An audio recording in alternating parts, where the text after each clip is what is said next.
Hey Quirky, Whatif here. What if everything you knew was ripped away in an instant? A broken sky, a falling hero, and a world that was never meant to be his. Izuku Midoriya is gone. No UA. No All Might. No second chances. Instead, he awakens in a strange land, where power follows different rules, monsters wear masks of grim, and strength alone isn't enough to survive. Here, being a hero means something else. And Izuku? He's already failed once. Haunted by the collapse of his own world, by the people he couldn't save, by one name that still echoes in his mind. Tenko. Lost. Somewhere in this new reality. Or worse, already consumed by it. But this world isn't empty. Teams RWBY and JNPR stand on the front lines, young, powerful, and dangerously unprepared for what's coming. Because the darkness here doesn't just destroy. It corrupts. It watches. It waits. And Izuku can see it. The same signs. The same mistakes. The same ending, about to repeat. Not again. Not this time. If he has to break himself. If he has to become something darker. If he has to rewrite what it means to be a hero. He will. Because this world is heading toward ruin. And Izuku Midoriya? He's the only one who knows how it ends. Let's go. Before we dive in, if you enjoy dark, powerful what-if stories like this, make sure to like the video, subscribe to the channel, and turn on notifications so you don't miss the next upload. Your support helps bring more stories like this to life, and it only takes a second. Now, let's begin. Izuku POV. It hurt.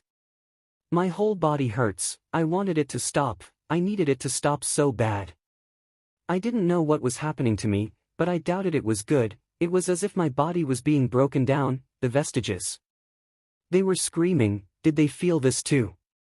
I don't know. I'm scared. What do I do? I couldn't see anything. It's like that black hole thing was killing me, but wouldn't I be dead by now? So why was I dash? Ack! I yell as I clench my chest, or at least I think I do, in pain, and as I do, I start to notice that the vestiges of OFA are quieting, as if they're disappearing. Kid, there's something wrong with OFA, yelled Banjo before he seemed to vanish from my mind. I'm officially on high alert. The quirk. It's becoming something else, said N as he then vanished like his predecessor. What's happening to you all? I yelled in my mind. I was way beyond scared now. The vestiges, we're disappearing. Shimura blurted out. She was vanishing but was resisting as best she could. I could feel her pain. It hurts. I then started to panic. They're disappearing. Though to myself, I knew this was bad.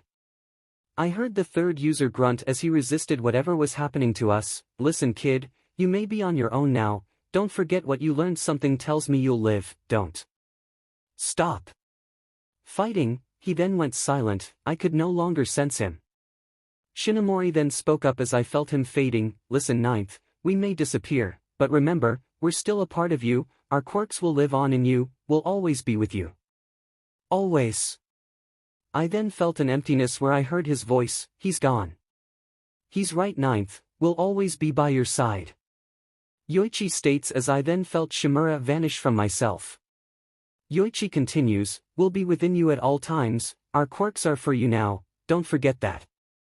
I then feel another disappear. It was my mentor. All Might was gone.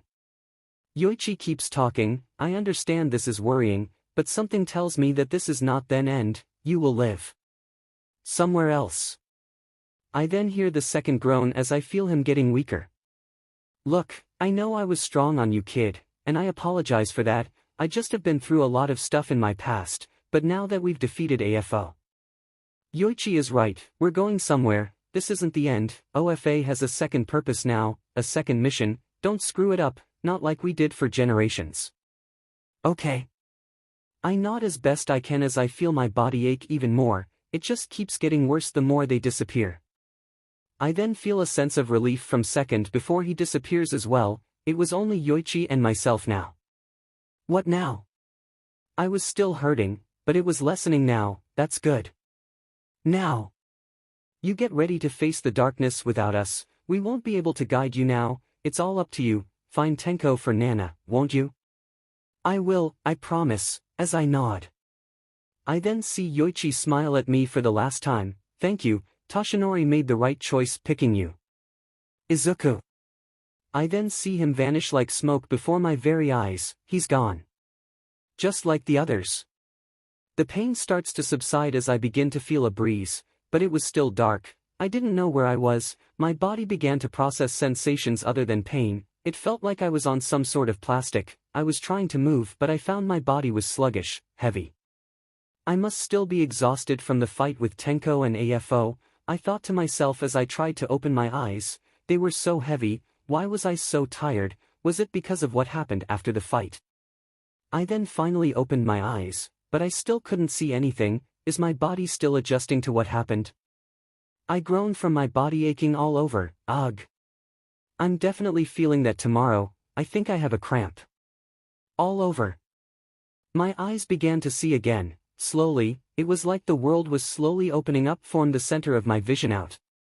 I slowly look around, my head not moving, so just glancing around, as I gather my surroundings, realizing it's still night, wherever I am.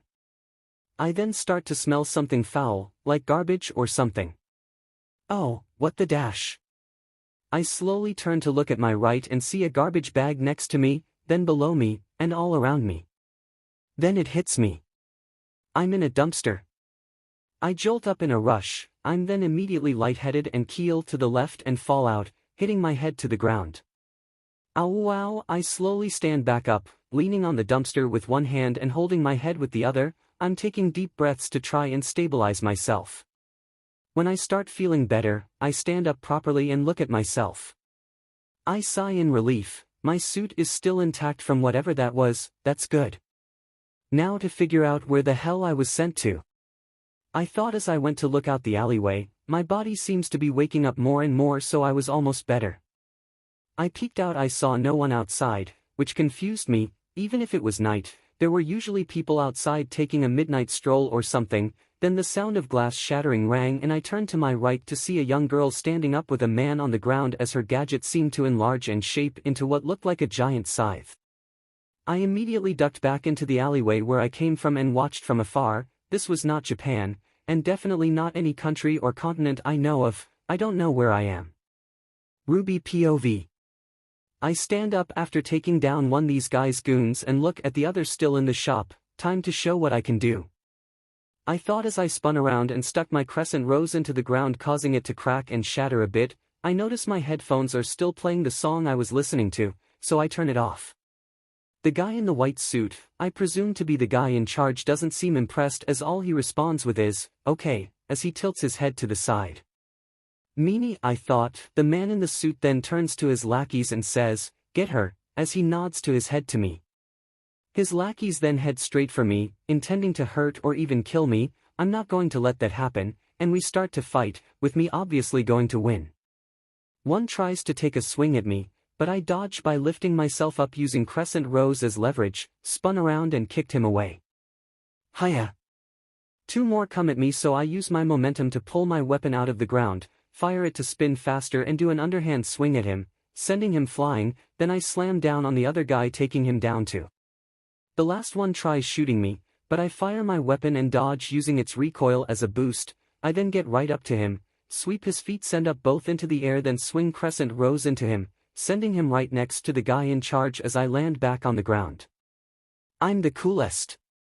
The leader just looks at the fallen guy and says, you were worth every cent, truly you were, as he then looks at me and keeps talking as he takes out his cigar. Well, Red, I think we can all agree it's been an eventful evening. He drops his cigar and stomps it out with his cane, and as much as I would like to stick around, he points the cane at me. I'm afraid this, a scope flips up, that is where we part ways. He then fires it at me and I dodge with my crescent rose. When I land back down, he's not in front of me anymore. I look around and see he's climbing up a ladder. I turn to the shopkeeper and ask, you okay if I go after him? He nods, so I leave and give chase. As he runs across the roof, I've caught up and yell to catch his attention, hey. He stops and without looking me, he mutters. Persistent, just as a large ship flies up from behind the building we're standing on and waits right in front of this guy. Wasn't expecting that. I think to myself as I watch him board the ship. He then turns back to me with a red dust crystal in his hands and shakes it a bit, end of the line, red. He then tosses it at my fight as I ready my weapon expecting it to do something. Then a gun fires, a rush of wind that caught me off guard knocks me to the ground. When I look back up, I see a young green-haired boy, a little older than me, land in front of me in a really dynamically cool outfit. He then turns to me and says, "Are you okay? I didn't mean to use that much." As he looked at me, I felt my face heat up. He looks so cool is downplaying it, he looks amazing. I was so awestruck I forgot he said something. "Hey!" He waved a hand in front of my face snapping me out of my trance, then he repeated, "Are you okay?" I immediately responded, "Oh. Yeah, I'm fine." He sighs holding his chst and replies, "Good, let me handle them, just stay here, and don't interfere, okay?" I nodded. He then looks back at the leader who was looking a little annoyed, "Stand down, or I will be forced to tear that ship apart," he threatened, which was so cool. The leader just sneered and readied his can about to fire when the green-haired boy sighed, "Okay then." What happened next was awesome. His whole body started sparking as he raised a hand and flicked a finger, which then an air bullet flew out and knocked the guy's cane out of his hands. The boy then jumped to the right and started floating. Then at the same time he circled around the ship and fired these air bullets at the ship, causing it to wobble and dance, trying to regain its balance. The boy then landed back on the roof and threw a punch, which then sent out a huge shockwave, causing the ship to spin out of control.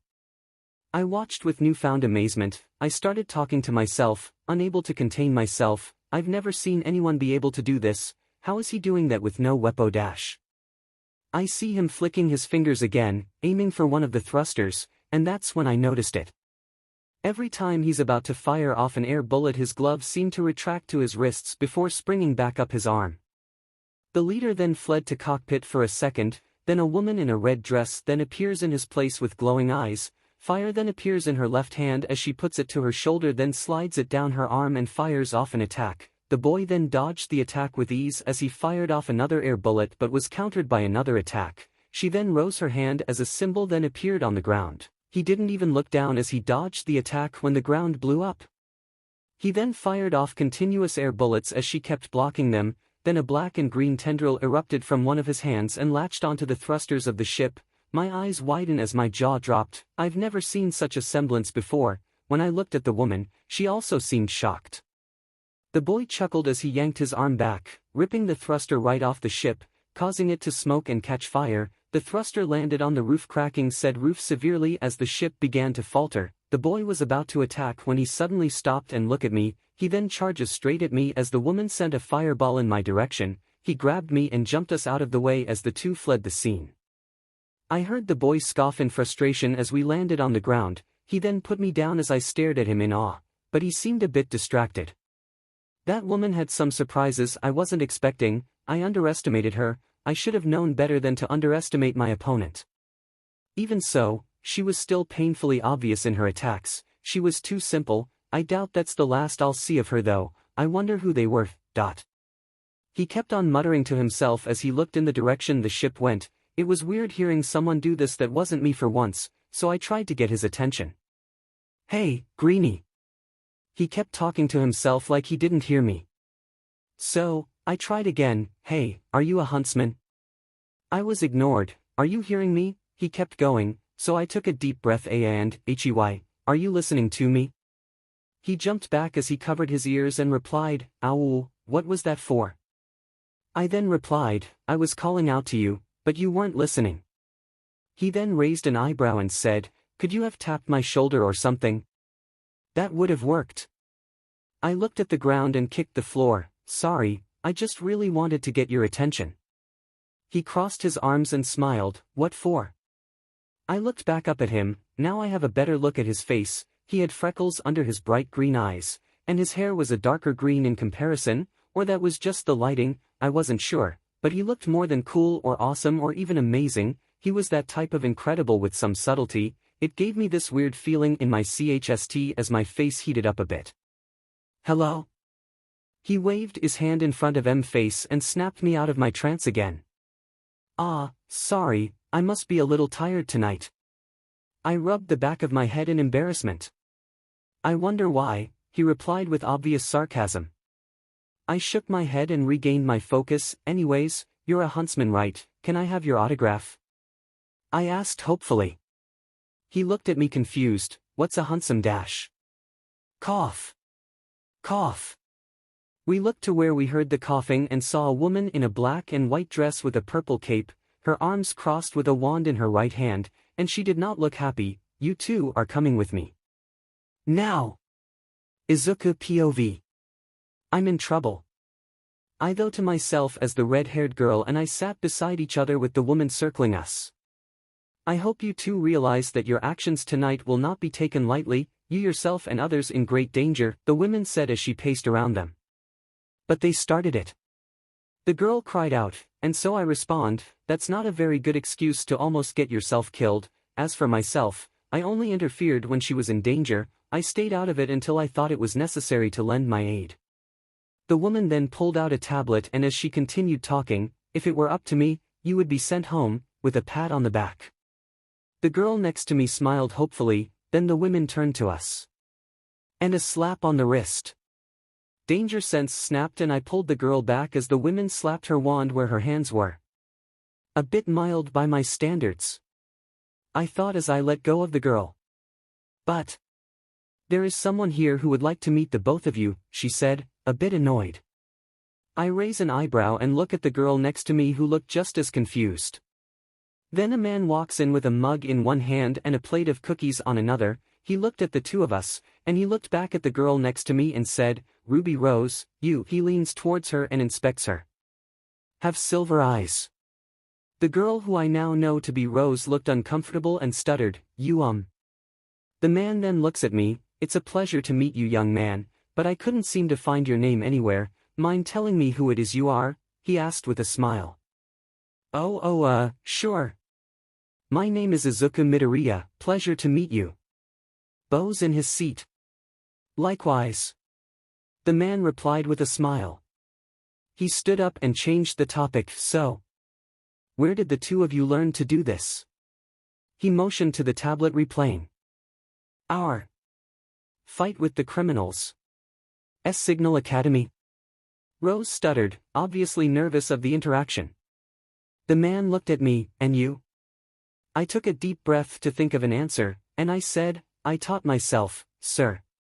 The man raised an eyebrow, still smiling might I add, as the women next to him questioned, are you sure you taught yourself to do all these feats? As she focused the video of me grabbing the ship's thruster and ripping it off with ease.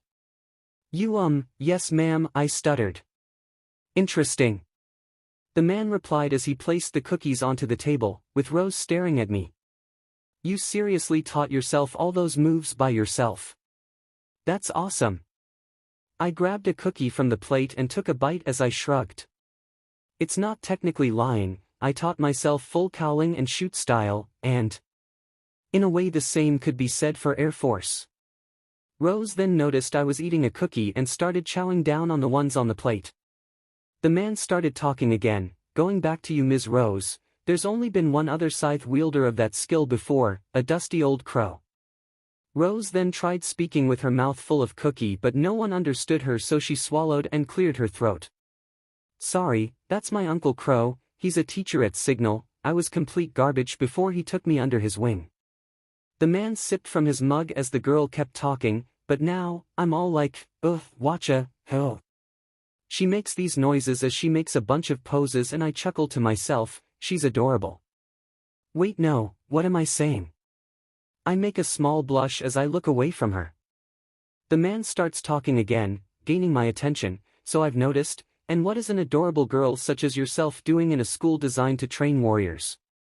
The girl then replies, well, I want to a huntress, with enthusiasm. You want to slay monsters? The man replies.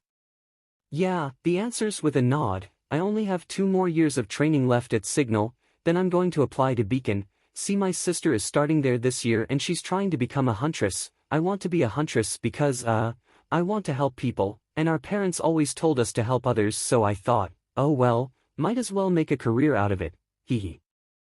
I mean the police are alright, but huntsmen and huntresses are so much more romantic and cool and exciting and gaha, you know? We're staring at her. Is this what it's like when I go on a rant? I thought to myself looking at Rose.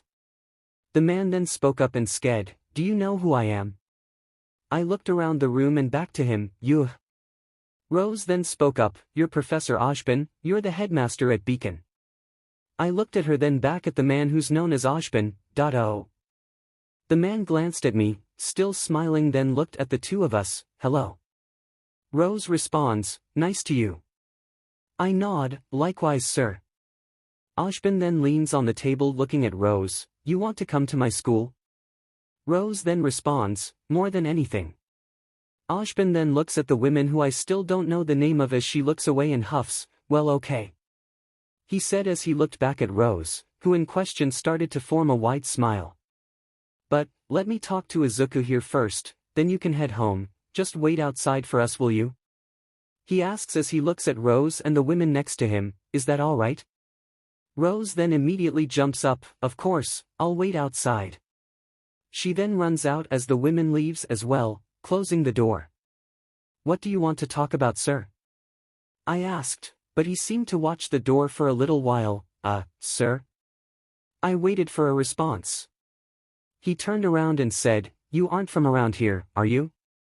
I was surprised by the sudden question and just stared at him in shock, how did you dash?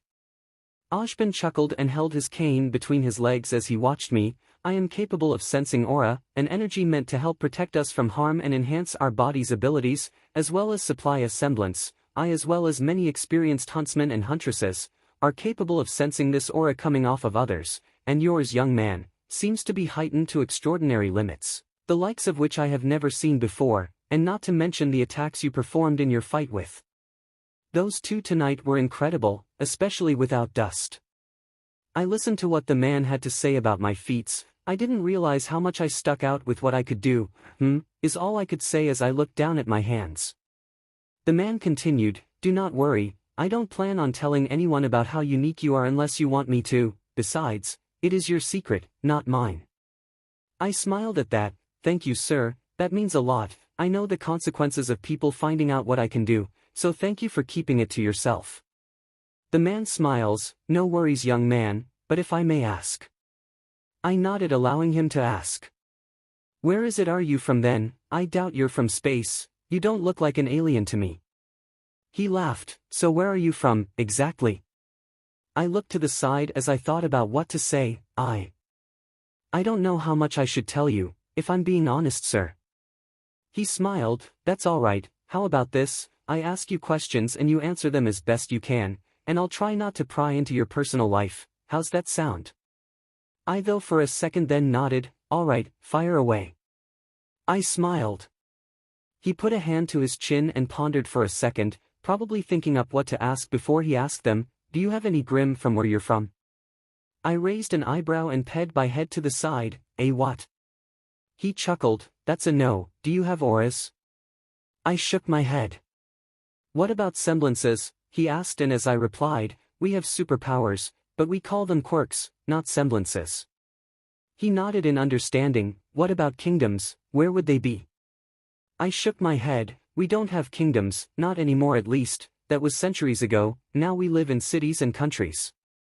Ashbin closed his eyes and hummed before opening them, what about faunus, do any live where you do? I shook my head, never heard of it. Ashbin then let out a long sigh before he continued, last question, do you have dust where you're from? I scratched my head, you mentioned them before, but I don't think we're on the same page. Ashbin then explained, dust here, are magic crystals that allow us humans and faunus to perform low-tier magic, casting lightning, or summoning rocks, or causing explosions. My eyes widened, wait, that crystal the criminal threw at Rose was a dust crystal? Ashbin nodded, she was very lucky you showed up when you did, or else she would not have fared so well. I looked at the ground in fear, knowing that if it was too late, she could have died tonight. Ashbin was watching me, I know it, then he hummed and said, you know, there's much to this world that you don't know of and I will be busy with prepping Beacon Academy with the rest of the teachers there. I highly doubt Crow, Ruby's uncle, wants to teach one kid the entire lore of Remnant, and since Ms. Rose is still here, maybe she could take you to her house where you could live while you wait for Beacon to open up for new students. I look at him in surprise, You want me to live with Rose just so I can get some beginner's knowledge on Remnant and how it works, why? Ashbin smiled, well, who knows how long you'll be here, so. We need to make sure you know how to handle yourself while in this world, that means you'll need to learn it. I sigh, alright, if you say so. RWBY POV. They've been talking for a while now, what's taking them so long? I thought to myself as I paced in front of the room where Professor Ashbin and the boy who goes by Izuku were talking in, I'm so bored, I want to get ready for Beacon. I began to think about Izuku as I think back to what he said, I taught myself, sir. He must be really good at fighting if he can teach himself to do all that. Then, I looked back at the fight where he flew around and fired off all those air bullets, then how he threw air everywhere with a single punch, he was amazing, unstoppable even. I then imagined the look he gave me when he was checking if I was okay when he first came in, I then blushed remember his face, what is wrong with me? I then start pacing faster, every time I look at his face, or even think about it, I feel so weird, like there's something in my stomach, I don't feel sick, but I still feel so odd, why does it happen with high dash? Then the door opens, and I turn around to see Professor Ashbin and Izuku leaving the room, finally, what was taking so long? I yell. My apologies Ms. Rose, Mr. Midoriya and I were just discussing what to do with him since he has no home to go to. My eyes widen a bit in surprise, what, is all I say as I look at Izuku, who is just looking at the ground rubbing his right arm. I then walk up to him and ask, you could live with us if you'd like, we have a pretty isolated house out in Patch, you could live with us there until you find a home to hunker down in? He then looks at me in surprise, then smiles, sure, thank you Rose. Ashbin then coughs and we turn to him, actually, he'll be attending Beacon with you and your sister, we chatted for a bit and he accepted graciously, he smiled. I look at Izuku and smile as I get right in his face, really? He leans back with his hands up, yeah, I will.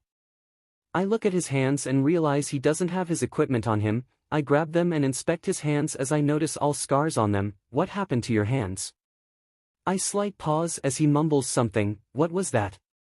I ask as I look up at him again. I then notice he looks nervous as he repeats, T-training, it takes a second before I realize I'm really close to him, I blush as I step back, sorry. He waves his hands in a frantic manner, it's okay, no harm no foul. Ashbin then taps Izuku's shoulder to get his attention, we turn to him as he hands Izuku an envelope, give this to Tai for me won't you, and we'll fix up your equipment and hand it back to you before the school year begins. The boy takes the envelope and smiles, thank you, sir. Ashbin smiles back as he escorts us out, thank you for your time and have a safe walk home. I smile as we leave, thank you Professor, come on Izuku let's go. I run off as he follows me, slow down, Rose. Time skip. We're walking to my house in an awkward silence, I didn't know what to say to start up conversation, so many thoughts were running through my head, should I ask about his equipment, his semblance, where he trained, or what that green lightning was? I ruffle my hair in frustration, I have so many questions. You okay? Izuku asked with a confused look on his face. I immediately replied, why yes, I'm fine, Peachy. He smiled, alright. Well, I was wondering a few things, mainly.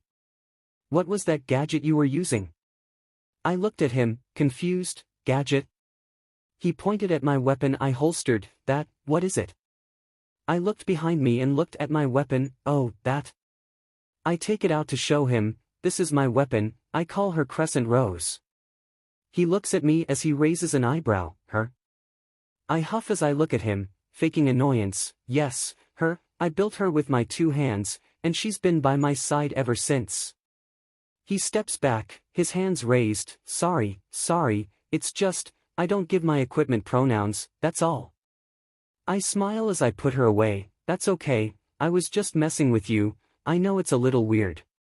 He shakes his head and he continues, what can she do exactly? I smiled as I looked at him, she can do a lot of things, but there are 2 things I love about, firstly, she's a scythe that doubles as a customizable high-impact sniper rifle, secondly, I use it to dodge attacks, accelerate, and even fly. To a certain extent.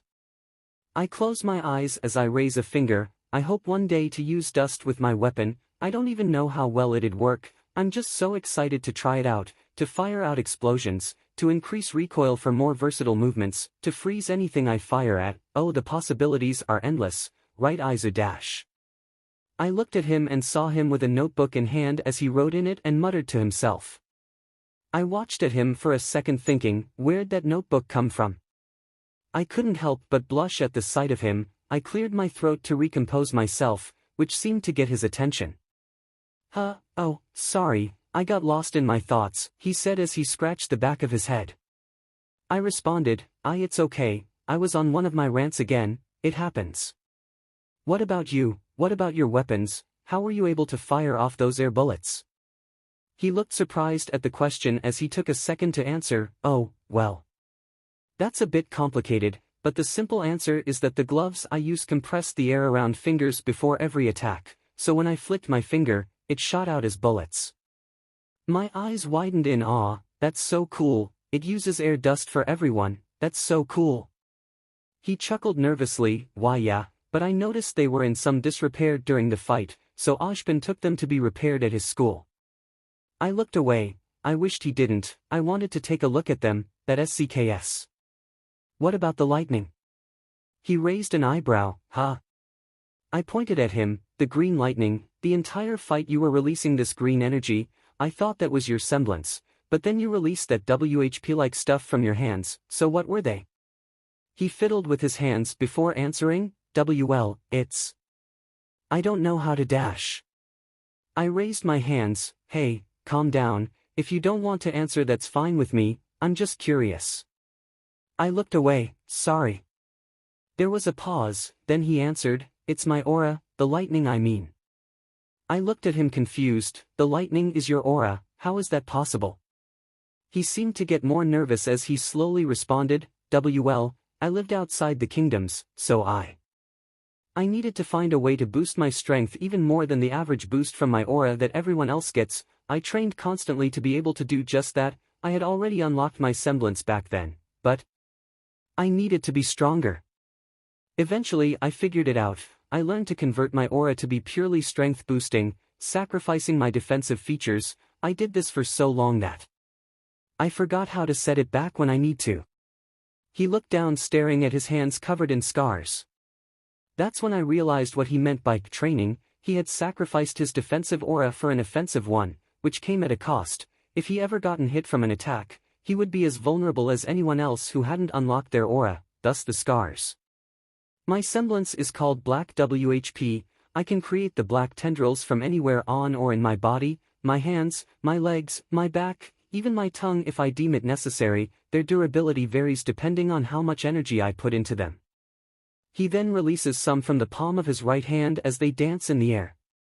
I watch it in amazement. Cool, do you feel through them as well? Or is it numb? I ask as I touch one as it recoils in response. No, I don't feel anything from them. Think of it as like a rope that you onto. I may create it, but I don't feel anything through them. One then intertwines through my fingers as I giggle at the feeling, but I can control them as I want, which is a bonus. I close my hand as I marvel at it. That's amazing. We then look each other's eyes and stare at each other. We're both silent before I blush and recoil, which he seems to do the same as he stops using his semblance. Sorry, I'm mesmerized by your semblance, it was cool. I say as my blush brightens. It's alright, I was distracted as well, he says as he scratches the back of his head. I look forward and see my house. Hey, would you look at that, we're here. I point ahead of us as Izuku looks ahead. Oh, looks like it. We walk up the door and knock. I should probably tell him you're going to live with us before I just run in with you. I look at the ground and kick the floor. He gets kinda dash. The door then opens and I see my dad. Hey dad, I brought someone with me. I say as I pull Izuku to me, hugging his arm. My dad looks at him and says, a bit sternly, is that so? Izuku POV. I gulp at the sight of the man in front of me. He doesn't seem pleased that I'm there with his daughter. Hello sir, I am Izuku Midoriya. I put my hand out to shake his hand. Pleasure to meet you. I give a nervous smile. He looks at it then back at me. Ruby, why is he here? Rose speaks up and replies as I put my hand down, he has no home to live in so he'll be living with us till dash. Ty's eyes widen and snaps, what? I flinch, this is not going well. I think to myself. Ty continues, why is he living with us, did he ask you, how well do you know him, how long have you know dash? Rose interrupts him, Dad, calm down, it's not like. I just met him tonight after he saved me from a bunch of criminals. He was about to speak when she continued, he saved me Dad, and we had met Ashbin together after the incident, he's just going to be living with us until the school year begins. Speaking of 2 things, 1, he has something that Ashbin wanted to give you. She nudged me and I jump, oh, right. I pull out an envelope, here you go, sir. Ty takes it and look at it, and the other thing. Rose then smiles and says, Ashbin's letting me attend Beacon 2 years early, isn't that great? The man's eyes widen, really? Yeah, I'm so excited, she says as she bounces in place.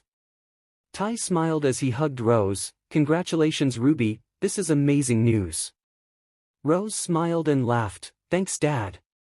Ty broke the hug and stepped aside, well, come in, if Ashbin said you could, I trust the man. We stepped and I looked around, whoa, clean place. Rose replied, thanks, we're given chores every day to clean it. She then glares at Ty, Dad. He smiled, thank you, kiddo.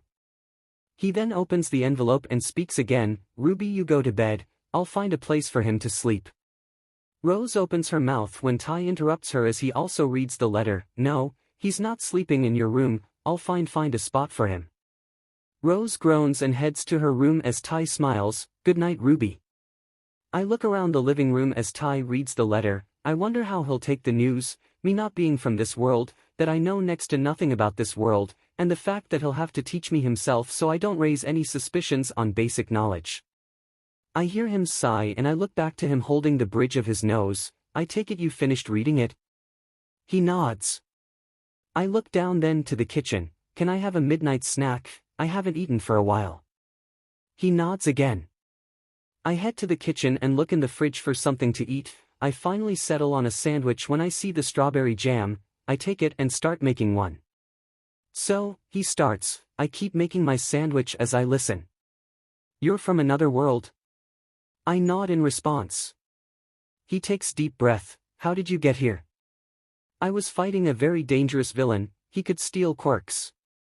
Where I'm from, they're what we call our superpowers, I had to stop him, but when our attacks collided, I think time and space started to collapse and created a portal, I woke up in an alleyway, that's when I saw your daughter fighting those criminals.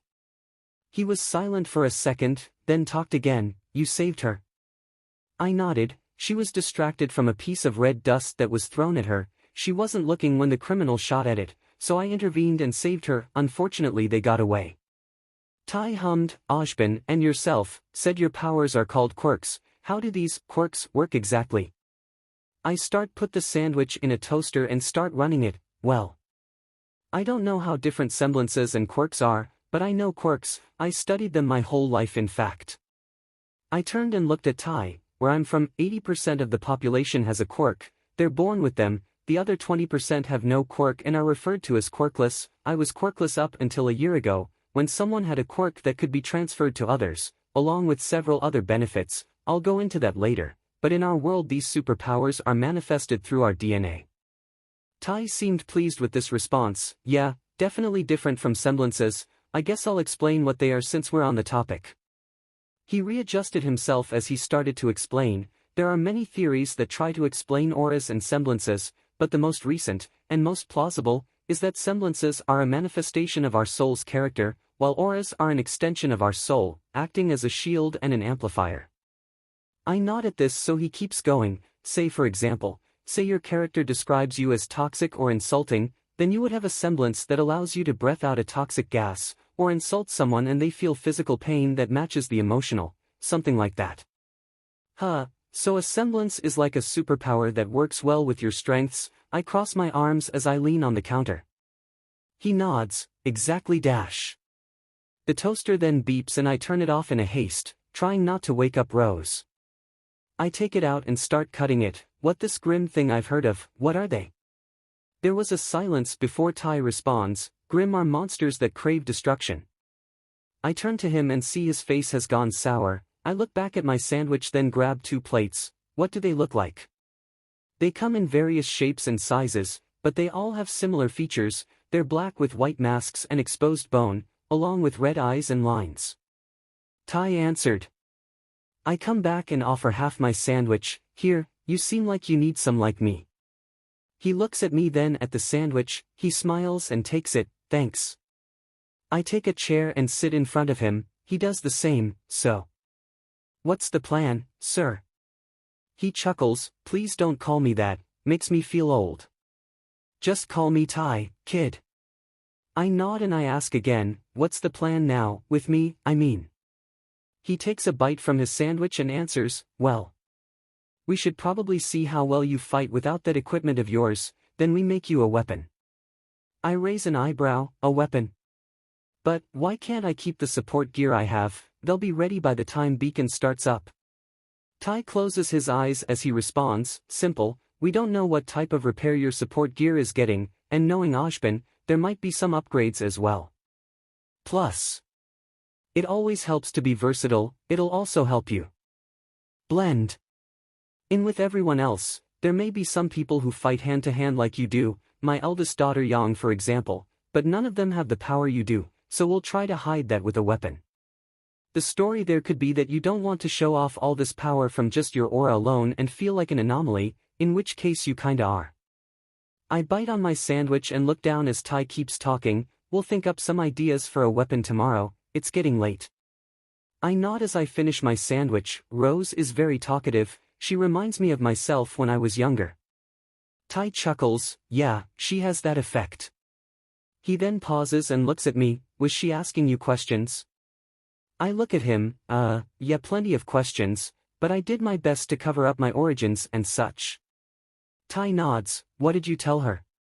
I looked up and looked back at what she asked. Well, for starters, I told her that the gloves I used had wind dust in them so I could fire off attacks using wind as a long-range attack, and that the lightning is from my aura I bent to be offensive only, and that the black tendrils she saw were my semblance. Tai raised an eyebrow, I take it that's a lie. I nod, they're all side effects of my quirk. Tai smirked and leaned back, smart move kid, now if you have to use your quirk, you won't have to hide it a lot. I nodded, it gives me the most freedom, there are some things I still have to hide, but all in all, I think I'll be okay. Tai nods as he stands up, alright, guess I see you tomorrow. I stop him and say, wait, does anyone else live here other than you and Rose that I should know about? Tai looks to the corridor, right? My eldest daughter Yang, she lives here as well, and she can be a bit flirtatious. I gulp, another midnight. Is that bad, or not bad? I ask, worried. Tai shakes his head, no, it's not bad, but I'll have some explaining to do when she wakes up and sees you. I nod my head slowly, so. Where do I sleep? RWBY POV. I wake up to yelling from within the living room the next morning as I groan, Yang, why can't you keep it down in the mornings? I get out of bed and get changed into my clothes. I still hear yelling from my sister, but what surprised me was the voice of a boy. That's Izuku's voice. I forgot he was here. I then run out of see my sister yelling at my new friend, oh boy. Yang points at Izuku, who are you to my sister? Why would she bring you? Keeping his hands in front of him as he keeps his distance, I told you, she offered to let me live here since I don't have a home, and we only just met last night. Yang starts to glare at him, that's not good. Does our dad know you're here? What did he say? She yelled.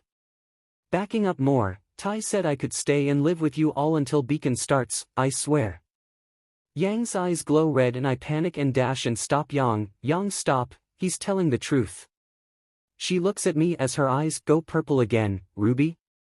I keep going, I swear he's telling the truth, he saved me when I made a dumb mistake in a criminal encounter, we met Professor Ojban and interrogated the both of us, we're now both going to beacon when it starts, and Izuku is living with us till then since he has no home to go to. She looks at me for a second then back at Izuku, is this true? He nods and replies, yes, that's what I was trying to tell you. She puts her arms down and walks up to Izuku, Yang? I ask in worry. She looks him over then puts a hand out with a smile, sorry about that, I thought you did something to her, the name's Yang Xiao Long. He hesitantly shake her hand, no worries, protective sibling type, I get it, Izuku Midoriya. Yang laughed as she let him go, I like this guy Rubes, we'll get along just fine Izuku. I notice him blush which I didn't like at all, what's with the look? He takes a deep breath before he answers, it's just. I'm used to being called by my last name that's all, it just sounds weird. My eyes widen a bit as I reply, oh, is that why you always looked uncomfortable when I called your name? He nods, sorry Izuku Midoriya, I work on it. He crosses his arms and smiles, thanks Rose. I blush before I shake my head a bit, get it together.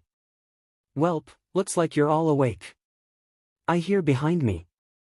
I jump and turn around, Dad, don't do that. He laughs, sorry kiddo, but you know how much I like scaring you too. Yang retorts, yeah and we hate it. Dad then smiles and says, well, you'll like this, after breakfast, you and Midoriya will spar. Yang then makes a wide evil grin, oh really? Midoriya smiles as he winds up his right arm, Dad continues, yeah, since he's here and coming to Beacon with the two of you, I want to see where he lies in regards to combat, we also need to make him a weapon so he doesn't stick out like a sore thumb with what he can do. Me and Yang look at Midoriya and I ask, what do you mean? He replies, he's talking about my aura rose, almost no one can do what I did with it. I bite my tongue, right? Yang, confused, asks, what?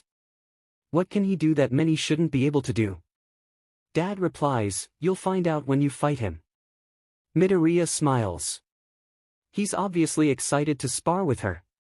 Needless to say, Yang ate quickly so they could spar, Midoriya on the other hand took his time, he was patient, but I could tell he was excited, so when my sister finished eating, grabbed her stuff and went outside, I started talking with him. What's your plan on fighting my sister? She's tougher than she looks. He smiled, trust me Rose, I've faced worse than your sister, no offense to her, I can tell she's strong, reminds me of someone actually, but trust me Rose, I know what I'm doing, I got this one in the bag. He then takes a bite of an apple slice. I'm still a bit worried, I know my sister better than anyone, she's not going down easy, but Izu dash.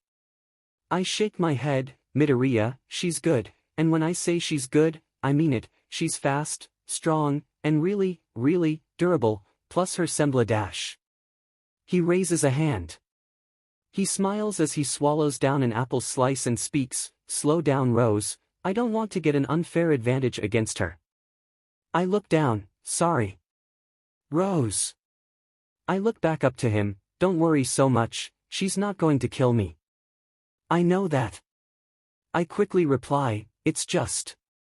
You don't have a defensive aura anymore, and she can get carried away in a fight, if she gets too excited and you slip up, you could dash. Rose, listen to me, okay? I go silent. I have faced a lot of dangers on my own, criminal after criminal, danger after danger, darkness after darkness, and I have always gotten out of it. He smiles, don't worry about me, I've gotten the yang of it. We stare at each other for a couple seconds before I giggle, that was horrible. He rubs the back of his head, sorry, I don't do that often.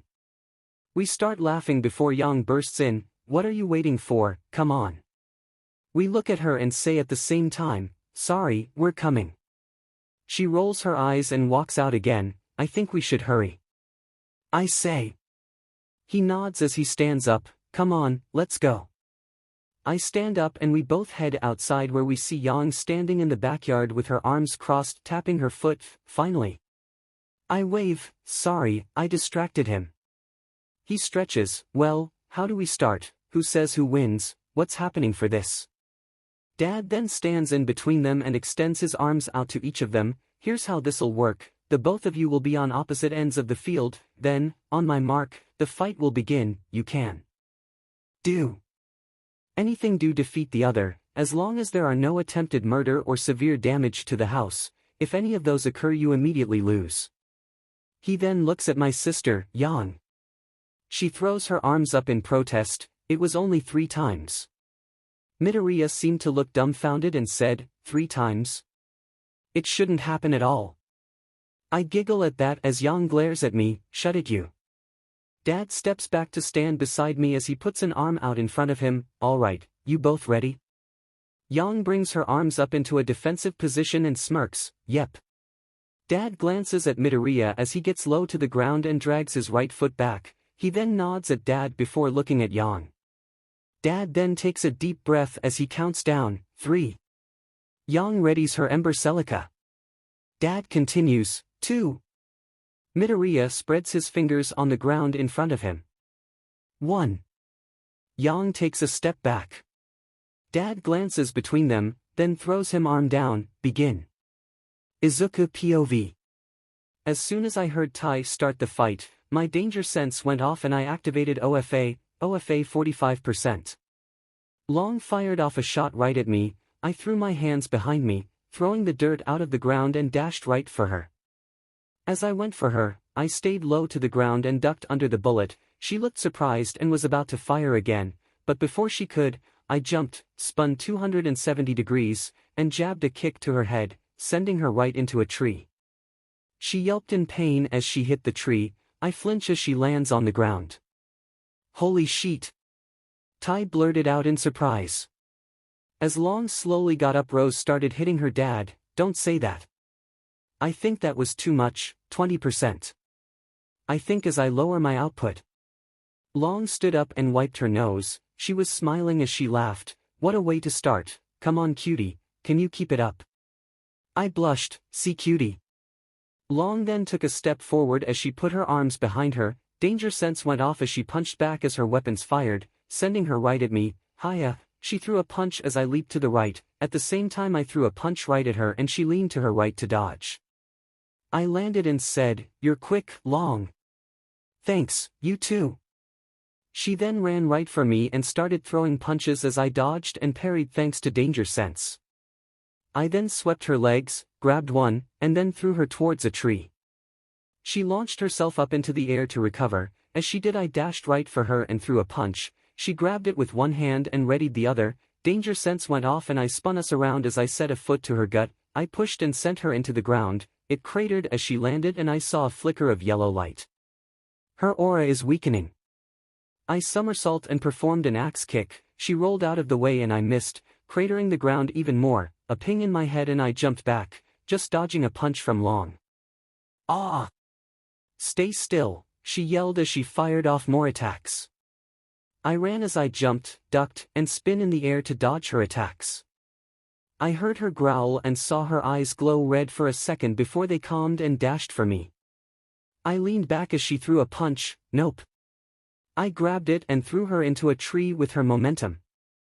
I then ran for her and threw a punch. She jumped to the side as I punched straight through the tree causing it to fall. I sensed a spike and I glanced at her. Her eyes were red and she was about to throw another punch. In a rush, I called upon Black WHP over my left hand and grabbed her readied arm. Her face turned to surprise as I spun around and slammed her into another tree. Gah! She coughs as saliva leaves her mouth and her body flickers yellow again. I then performed an overhead throw to the opposite end of the field. She flew to the ground and tumbled a couple feet. Her aura flickers for a second before it recovers, but she's struggling to get up. I shake my head. She's not done yet, she's gonna do something. I slowly move my hand to the fallen tree as I watch her closely. She groans as she finally stands up. She breathes before glaring at me with bright red eyes. I then get a sharp spike as I immediately Black WHP the tree and spin to swing it. Ah! I hear a blast as she gets closer. I swing the tree as strong as I can at her. Just as she is hidden from my sight she blasts the tree to tiny pieces with a punch. The force sends my hands up as my eyes widen in shock. Her hair is glowing like it's on fire as her eyes glow red with pure energy. HWH. She then throws a punch straight to my gut. It was too fast for me to avoid. Or even react to. I cough up saliva as my gut surges with pain. but not just the pain of her punch, I also felt my gut burn from an explosion. I'm sent flying as I tumble across the ground and smack head first into a tree. Midoriya, I hear from Rose, or was it Tai? My head is spinning. I'm slowly getting up as I try to recover from her attack as I think to myself, she's getting faster, stronger. Was she somehow absorbing my attacks? No, she was feeling them, I saw it, she could be channeling it. I stand up and lean on the tree behind me. Yeah, that's it, she takes the hits, to channel the damage she takes.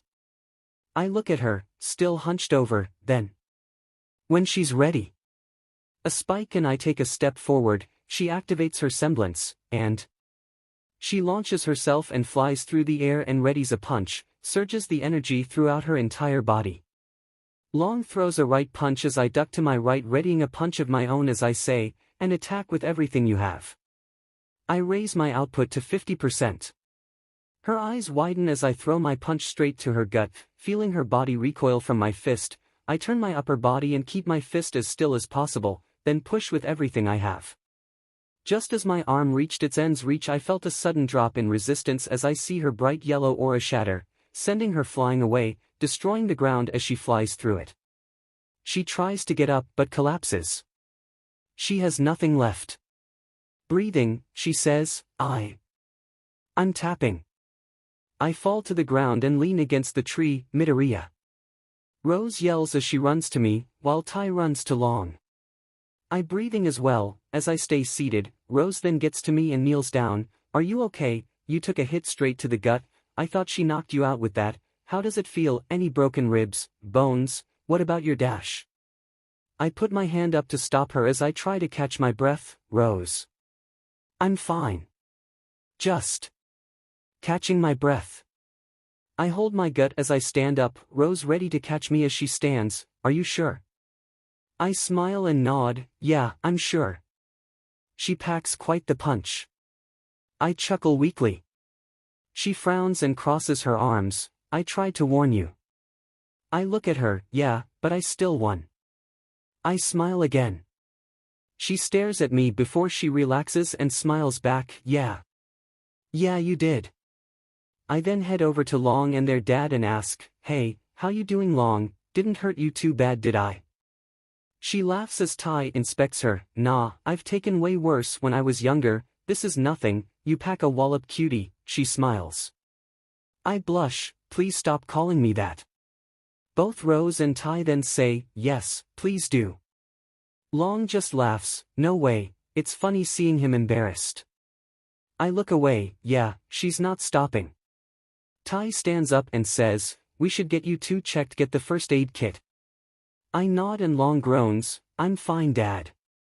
I'm still getting it. RWBY POV. I'm getting the first aid kit as I sit next to Midoriya who's in a chair so I have a better view of his injury to his gut. Already I can see the shirt he's wearing is burnt from Yang's attack. Can you lift up your shirt? He lifts it up and I almost fall backward. He looks really fit, like he's been bodybuilding or something. I shake my head and refocus. I see some whiter areas on his skin like early bruising as well as some red. That blast definitely burned him. Dang it Yang. I grab a small cloth pad and walk to the sink to wash it under cool water. How does it feel? I ask as I turn off the sink and head back to him. Not bad, I've felt worse, he answered. I kneel down and tap the burn and he winces, not believing his answer. I ask, really, where'd you get worse from? He chuckled, a friend of mine, he loved explosions, he'd use any excuse to grab some explosion dust and ignite it. He got so skilled with it he actually used it in combat to fly around like Long. I leaned down to grab some gauze and started sterilizing it as I smiled. Really? That's awesome. He sighed. Yeah, he was awesome, real one of a kind. I noticed the sadness in his voice and I asked, what happened? Hold this, as I put some gauze to his injury. He winced as he held it and I went to the fridge. He got hurt bad, like really bad, then I never saw him again. I stopped and looked at him. He was looking down at the ground, clearly upset. I looked at Dad and Yang, and they both looked at him then at me. I took a deep breath and walked back to him. I'm sorry to hear that. I know what it's like to lose those you care about. I took the gauze and wrapped it around an ice pack and put it back to his injury. Hold this, please. He did so. We lost my mom. Her name was Summer Rose. She died being a huntress. I was really young at the time. Sometimes I actually forget what her face looks like. I was so young when I last saw her. I started wrapping his gut with a bandage. A slight pause before he spoke up again. I'm sorry for your loss, Rose. I smiled as I replied, thanks Midoriya. I finished wrapping up the bandage, so I wrap up the other ice pack with gauze and inspected his head. It doesn't look too bad, but better safe than sorry. Hold this against your head. You hit it pretty strong. I glare at Yang as she just waves. He takes it as he makes a closed eyes smile. Thanks Rose. I smile, no problem. I was distracted watching his smile when Yang chuckled, alright lovebirds, time to chat about the fight. We blush and yell at Yang, don't call us that. Dad just sighs and motions at the table, sit down, all of you. We all sit at the table, me beside Midoriya, and Yang beside our dad.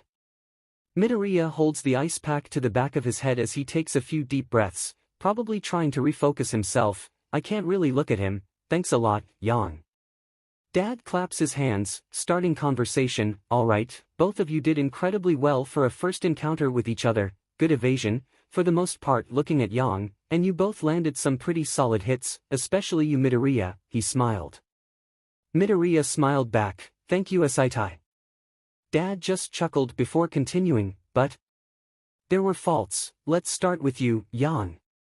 We look at her as she looks at Dad as he keeps going. First things first, good idea starting with a ranged attack, keep your opponent at bay, but then you such to stay on the offensive, especially on close combat, which wasn't smart. It was clear from the beginning after he ran straight for you, outpacing your attack in speed and landing a hit on you, that he was much faster and stronger. You should have focused on keeping your distance and attacking from afar. The only reason you landed that last hit was because you were hidden from his field of vision, which leads me to you Midoriya, he says as he turns to him. He raised a hand. I know, I may be faster and stronger, but I severely underestimated her boost in power in not just strength, but speed too. From her semblance, the tree gave her an opening and she used it. I should have chosen a different counterattack or dodged. We all then stare at him in surprise. Did he just figure out his own mistake? He looks at all of us. What? Tai stares at him, and no, nothing, just. You're right, that's all. He shakes his head and clears his throat to recompose himself. Anyway, next we need to find a weapon for you, and thanks to that fight, I have a few areas where we can narrow it down. He smiles.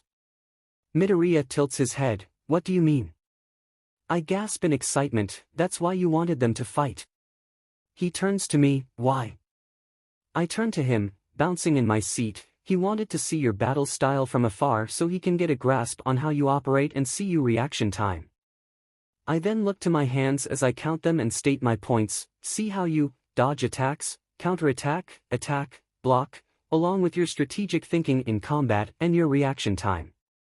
I look back at him, put that together. He can narrow down what weapons will work with you fighting style and might not. Dad nods. She's correct, and you gave me a lot of info to comb over, so let's go over it.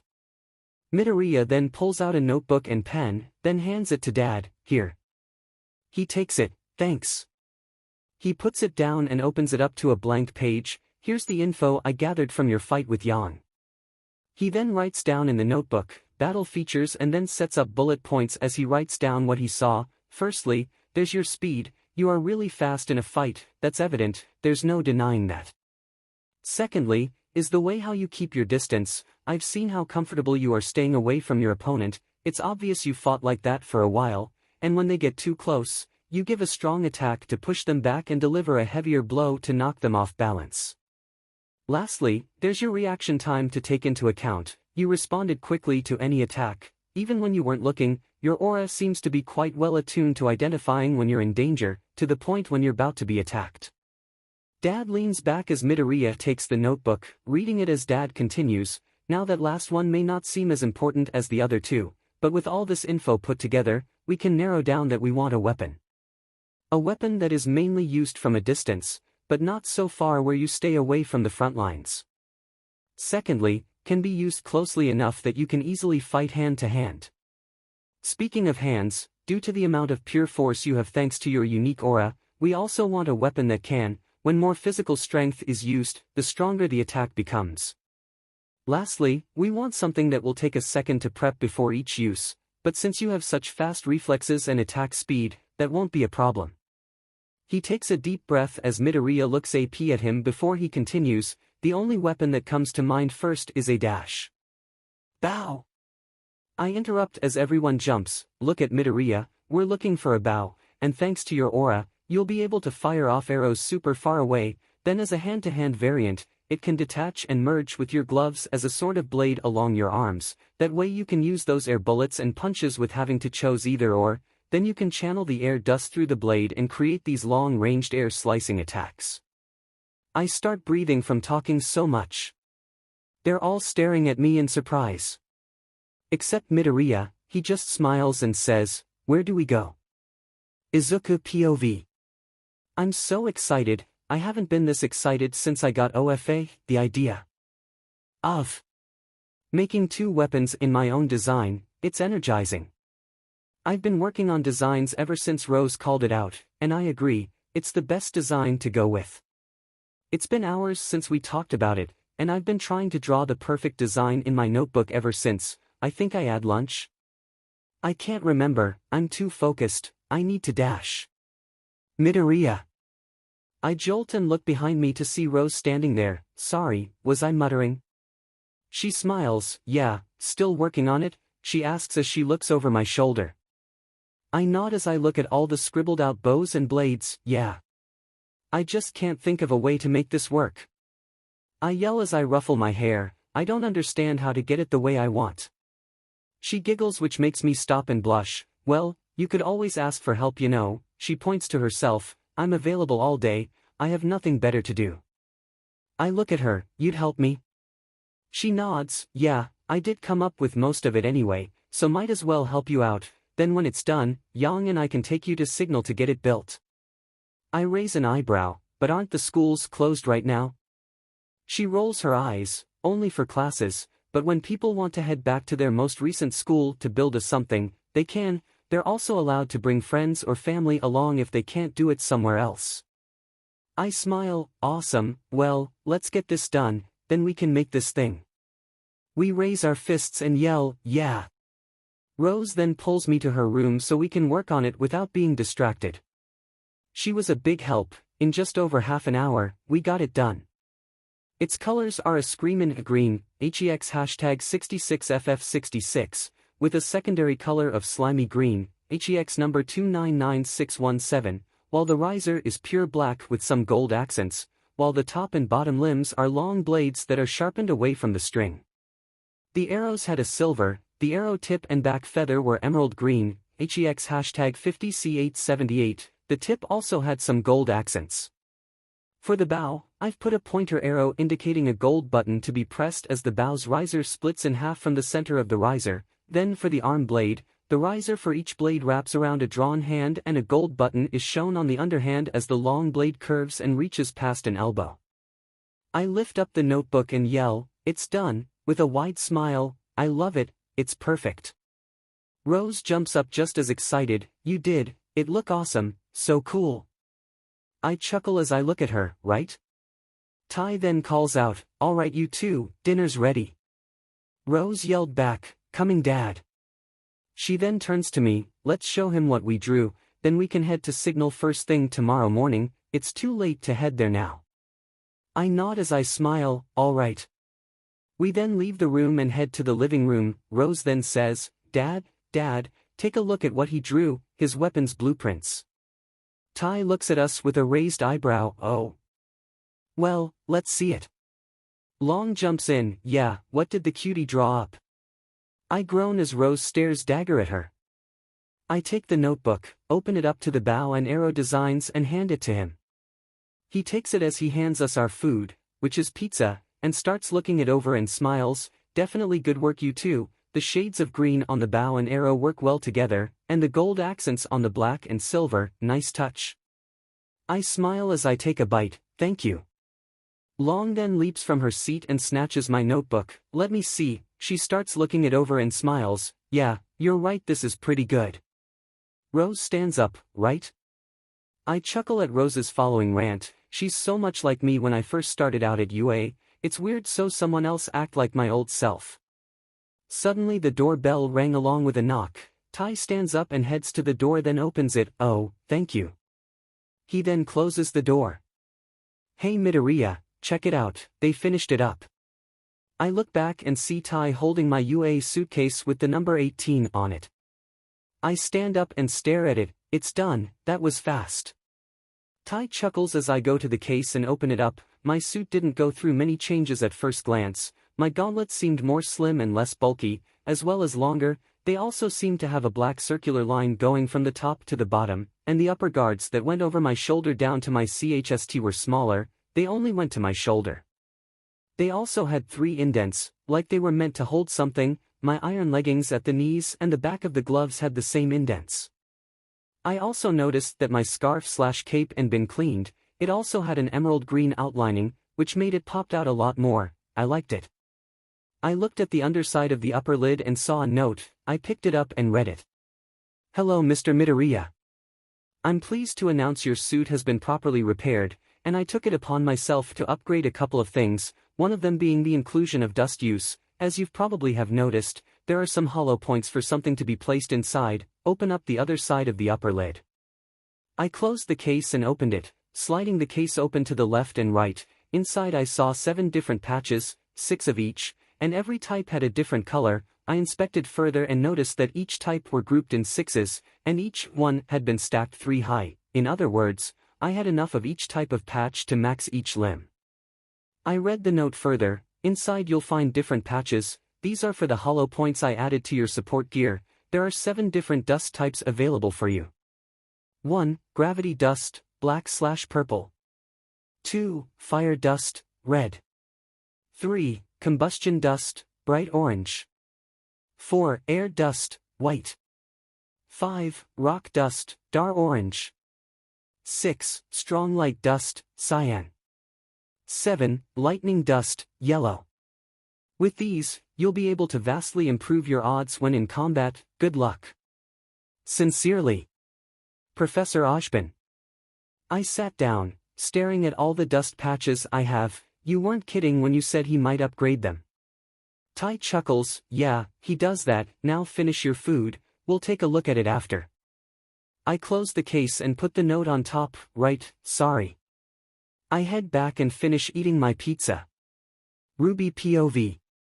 I wake up the next day and I jump out of bed and immediately get changed. Today's the day I show him signal, and make his weapon there just like me. Oh, I can't wait. I run out of my room and into the living room. I look at the couch and see Midoriya sleeping. I guess he slept in. Wait, is that? I look at what's in his left hand and see it's one of the dust patches the professor gave him for his suit. Was he inspecting it all night? I giggle as I make some breakfast for the both of us. I make some bagels and cut up an apple for him. Once they're done, I move his case to the side and put our plates in front of him and sit beside him. I look at him and see his sleeping face. He's so cute. It takes a second for me to blush at my comment and I shake my head. Snap out of it. Focus RWBY, weapons. We're making his weapons today. I put a hand on his shoulder and shake him a bit. Midoriya, wake up. You need to have breakfast before we make you weapons. I shake him harder. Come on Midoriya, wake up. He stirs and he looks at me, a little groggy, and I blush. Oh God. Rose? I smile as I reply, good morning, I made us some breakfast. I motion to the plate in front of him. He sits up and rubs his face. Did I sleep in? I looked away, a bit unsure. Well, I saw you asleep this time so I think so, but I wouldn't call one night a pattern. I smile. He chuckles and starts eating his bagel and I do the same. Once we're done, we can head off to Signal and get your weapon made, okay? He nods with a smile. Great. I reply. After a bit of eating, and after the others wake up and eat as well, Midoriya changes into his outfit, which looks awesome, puts the patches into a small pouch that he holds at his belt, and we all leave for Signal. I'm a bit excited and I'm basically dragging him. Rose, slow down, I'm following you. He exclaims. I quickly reply, well, move faster, we want to make this thing fast don't we? Why yes, but dash, I interrupt him, great, then come on. I start moving faster. He groans as Yang laughs.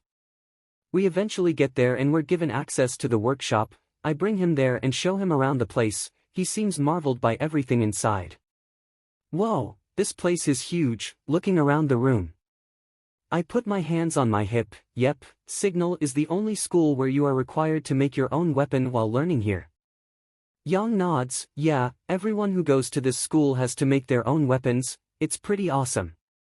He turns to us with wide eyes, really, that amazing. I giggle as I say, well, let's start this crafting shall we? He smiles and nods, right. Then we begin. Yang runs around the workshop grabbing tools and supplies we need for making the weapons. Midoriya handled the smelting and casting of the materials, while I was in charge and putting it together and making sure the pieces all worked as intended. After hours of working on these things, we finally put it together. Yang then painted it the colors Midoriya wanted and we laid them out. I'm marveling at the bow and arrows, still glistening with brand new paint. Okay, I'm going to say it, this looks way better than the drawing. Midoriya nods as he says, aha. Yang is smiling and says, I think I outdid myself with the paint job, what do you think cutie? He blushes as I say, and you ruined it. Ah, come on. She throws her hands up. She raises a finger, hold on, let me fix it. She runs out back for a second then runs back in with a black and green quiver in her hands. I found this out back. I changed the back so it could hold this dust patches you have, now you can store them somewhere. She hands the quiver to Midoriya who inspects it and looks at the bottom of the quiver, noticing that there was a metal add-on, nice work Long, thank you. She crosses her arms and smiles, don't mention it. He then puts down his quiver, opens his pouch and starts attaching the patches to the bottom of the quiver. Yang had added an additional section to the quiver. The new section had 7 holes inside that could hold 3 each so Midoriya could only attach 3 of each dust type. He didn't seem to complain. He then slung on the quiver, leaning it to his right, put the arrows in the quiver and held his bow, looking at it like he's thinking about something. I step up to him, what's wrong? Without looking at me, he answers, I don't know what to call it. I mouthed, oh. He then looks at his right hand and activates his aura, still silent. I look at Yang who just shrugs. I look back at him and ask, you think of some T-dash? He turns around and takes a few steps away from us. He looks up, and takes a deep breath. He then grabs an arrow and knocks it into the bowstrings as he turns around, pulling back on the string a bit while pointing it at the ground and keeping his right foot back. He smiles and says, how do bolts strike? And I look. My eyes widen and I make a wide smile and say, like huntsman. Yang nods with a smile and says, DMN right. You look great. He keeps his smile as he puts away his arrow and slings his bow leaning it to his left, then shuts down his aura. He walks to the exit and says, we should probably head back, I want to learn how to fight with this thing. I nod and say, well. Let's go. We then leave Signal as Midoriya thanks them for allowing us to use the workshop and head home. When we arrive, Midoriya starts looking around the house for our dad calling out to him. Yang leans into me and whispers, he's definitely excited. I reply, can you blame him, it's his first time using a weapon like this, he usually uses that support gear, to improve the use of his aura, applying dust, and help with his defensive issue, so this is really exciting. We see him run outside as I continue, remember how excited I was when I made Crescent Rose, I would use any excuse to train with her, I did everything possible to train with Crescent Rose, this might be the same thing here dash. Midoriya then runs back inside and says, I found him, come meet us in the backyard, and runs out again. Yang turns to me and says, you know. You might be right. Izuku POV. Tai is setting up a target to a tree while I test the bowstring and get comfortable with its tension. Tai had made tighter so it can be much stronger, and since I am much stronger. I hear footsteps behind me and I turn around to see Rose and Long walking towards us. I wave, hey there. Long just looks down and shakes her head while Rose waves back, hi Midoriya, you seem ready. I smile, I feel ready. She giggles, I can see that. Alright, it's ready. Tai says as he looks at it. I turn around and look at him, yes, let's get this show on the road. Long and Rose laughs and I turn around, what? Long waves it away, nothing, pay attention. I turn around and Tai gets beside me, alright, you ready? I nod, yep. He kneels down so he's a little lower then to arrow rest, okay, here's how you use this thing. First, grab an arrow from the quiver and knock it into the bowstring. I do so and he continues, then, raise them so the arrow would be eye level. I do that while looking at the bow and arrow but he stops me, no, you need to keep your eyes on the target, you never lose sight of the target, you rely on your peripheral vision now. I nod as I try again, he continues, good, now pull the string back as far as you can. Don't use your aura, we should see how far you can pull it without it. I replay, okay, as I start pulling the string back. It's really difficult, Tai really tightened this thing, I pull it back to my right pec before my arm starts to burn from the strain, I'm taking deep breaths as I try to pull it farther. Tai puts a hand on my shoulder and says, alright, keep it there, now I want you to lift your left index finger till it's straight, it'll help you aim. I do as he says and aim my finger to the green center as he stands up and continues, alright, you need to push the bow farther, put your left arm farther out as he puts an arm on my left arm and I push it farther, this is getting really difficult. He smiles, good, that's good, now I want you to keep taking those deep breaths. And when you're ready, I want you to release the arrow as you breath out. I focus on where my index finger is pointed and try to keep it still as my arms waver, keep it still, you got this. I start taking long deep breaths as my arms still more and more, then when my finger lands on the bullseye, I breath in. And out as I release the arrow, my arms immediately slack as the arrow hits the first red ring from the center. I'm breathing as my arms are at my sides, that's close. Tai nods, yeah, it's a pretty good start, not bad. Rose yells, nice. Long whistles, nice hit. Tai walks up and takes the arrow out, it seems we need you to get used to this bow and arrow though, we don't want you relying on your aura to use it, and you need to get used to the recoil. He starts walking up to me, as soon as you launched the arrow, your arms slacked, it knocked the arrow of target and changed its trajectory, let's try that again, he holds out the arrow to me. I take and nod my head, right. Over the next few weeks, I've trained with Bolt Strike a lot so I can get the hang of using it, I've also sparred with Long, Rose, and Tai in all forms of combat, with OFA, without OFA, with my weapons, without my weapons, fighting with my weapon with OFA, fighting with my weapons without OFA, and the inclusion of dust in my combat. Along the way, Tai has taught me as much as he could about dust, the kingdoms, the grim, and a species called the faunus, apparently they're humanoid but with added animal features, like a wolf tail, claws, a pair of wings, or even cat ears. I learned so much over the last few weeks, this place is so amazing, but there's been something bothering me lately, I was hoping that Tenko fell somewhere near I did, but then Ojban would have found him and told me, I'm worried for him, I hope he's okay. On the day before we head out to Beacon, me and Rose were getting ready to spar, this was to see how much we had improved since we first met, since Rose had been training non-stop to catch up to me, let's get to that. I'm looking at Bolt Strike which was pointed at the ground with an arrow as I take a few deep breaths, when I looked up, Rose bouncing in place as she took a few practice swings, she was also stretching. She's never stretched before a fight before, she's really excited for this fight. Tai then stands between us as he raises both arms to each of us and we focus on him, now here are the rules, no damage may occur to the house, the one last standing is the winner. Is that understood? We both nod and reply, understood.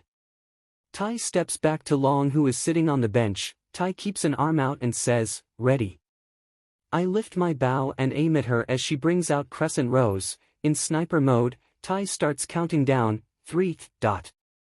I pull back on the string as RWBY switches to scythe mode, 2. I bring out my index finger as she swings Crescent Rose behind her, 1. I bend my knees as she loads in a bullet, thought so. Tai looks between us then drops his arm, begin. I get a spike as activate 20% OFA and release an arrow right at her.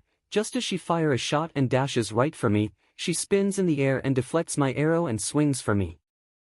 I jump above her and fire off another arrow right at her back, to slow. She hits the ground then spins around, aiming her weapon behind her. That won't happen again, she says with a smile. I smile back, you sure?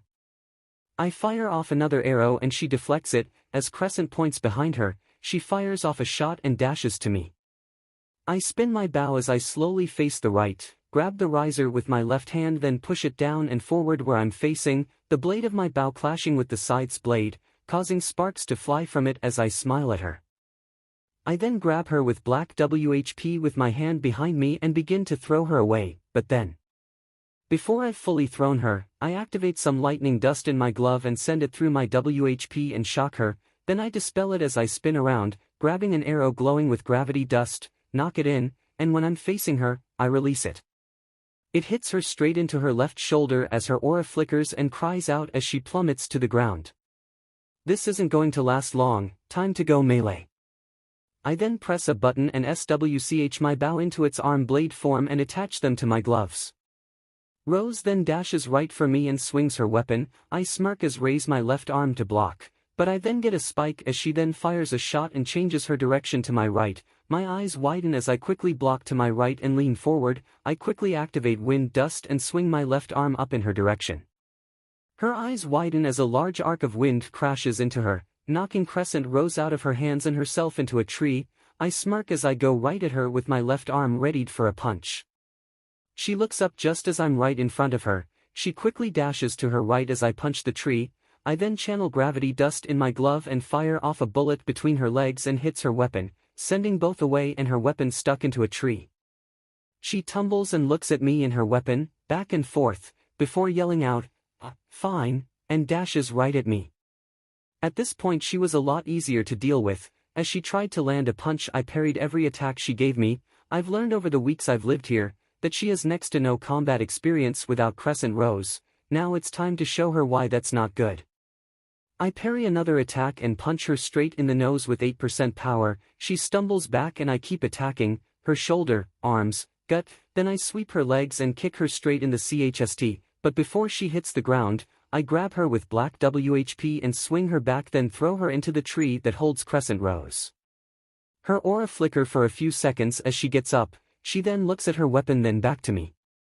I take a step back as I narrow my eyes, make her think it was a mistake. She smirks as she yanks out Crescent Rose and fires off a shot and dashes right for me as fast as she can. I get a spike and I duck just as she swings her weapon. I smirk myself as I boost to 45% and activate gravity dust in my gauntlet. Tricked ya. Her eyes widen as I land an uppercut straight to her chin as a purple arc leaves my blade, hitting her straight down the middle. The force shatters her aura as she's sent flying, wind is thrown everywhere, even I'm sent reeling backward. When the wind finally settles, I look back to her Rose on her back and Crescent Rose tangled in the leaves of the trees behind her. Rose. I immediately run to her and see if she's okay. Rose, Rose, can you hear me? She groans as she opens her eyes. Ow! I sigh in relief as I sit back. Oh, thank God. She struggles to get up so I help her. Sorry for that, I should have held back more. She laughs weakly. I've taken worse, I'm fine, besides. She taps my gut with a fist. I finally hit you. I stare at her a second before we start laughing and Tai says, Midoriya wins by aura level. I walk her to the bench and we both sit down. Again, sorry for that last hit. She swats at me. I'm fine. Long perks up and says, you've definitely improved, both of you. Yeah, especially you Midoriya. Tai yells as he climbs the tree Crescent is stuck in. Rose sighs, I just wish I fought you off longer, you played me so good. I SWCH my weapons back into their bow form and set it aside. I think we're ready for the initiation, don't you? Long and Rose nod. Tai then speaks up as he walks back with Rose's weapon. I do agree you've all improved, but you shouldn't get cocky. Who knows what they'll throw at you? You may have trained for initiation, but so have others, and they may score higher than you. He hands back Rose's weapon. Ruby, you're at the biggest disadvantage since you're going to be competing with people who have 2 more years of training. You need to give it your all, okay? Rose nods. I won't let you down, she smiles.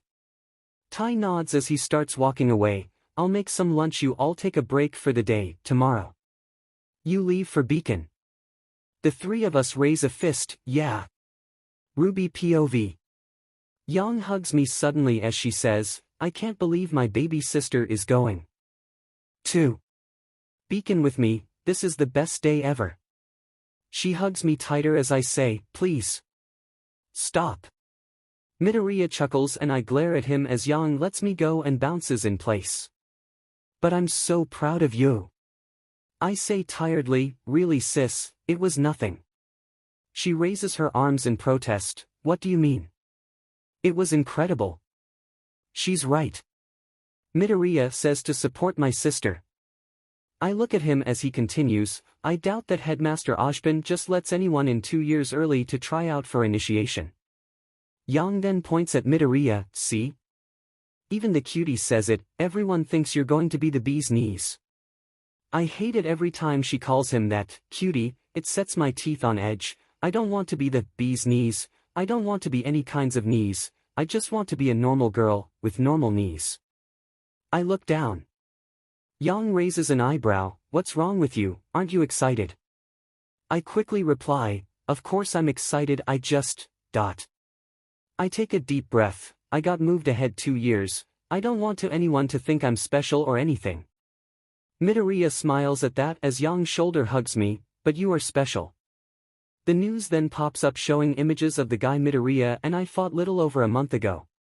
The recent robberies seem to be led by a nefarious Roman Torchwick, who continues to evade authorities. If you have any information on his whereabouts, please contact the Vale Police Department. Back to you, Lisa. The screen that changes to a white-haired girl, thank you, Cyril. In other news, this Saturday's Faunus civil rights movement turned dark, when members of the White Fang disrupted the ceremony. This seemed to get Midoriya's attention as he looks at the broadcast. The girl then continues, the once peaceful organization has now disrupted dash. The news was then cut off as a familiar girl showed up on the hologram, that's the huntress that took us in when I first met Midoriya. She starts speaking, hello and welcome to Beacon. Yang leans into us, who's that? I am Glinda Goodwitch. Midoriya responds, I think that's Glinda Goodwitch. I giggle as Yang glares at him, and the woman continues, you are among the privileged few who have received the honor of being selected to attend the prestigious academy. Our world is experiencing an incredible time of peace, and as future huntsmen and huntresses, it is your duty to uphold it. Midoriya crosses his arms as she continues, you have demonstrated the courage needed for such a task, and now it is our turn to provide you with the knowledge and the training to protect our world. The hologram then fades away. I then notice what's past the window and I gasp in awe, oh wow. I run up to the window as Midoriya stands beside me, look, you can see signal from up here. He looks out, yeah, you certainly can. We admire the view for a bit before I speak up, I guess home isn't too far after all. Yang shoulder hugs me, Beacon's our home now. I smile and look at Midoriya who seemed a little down. I was about to say something when we heard someone groaning. We look around and see a tall blonde-haired, blue-eyed man looking out the window, before he covers his mouth and runs back, seeming like he's going to throw up. Yang watches him pass us and says, well, I guess the view isn't for everyone. I shrug, well, it was a nice moment while it lasted. Yang then says, I wonder who we're going to meet. I then mutter, I hope they're better than Vomit Boy. Midoriya then speaks up, hey, don't be rude.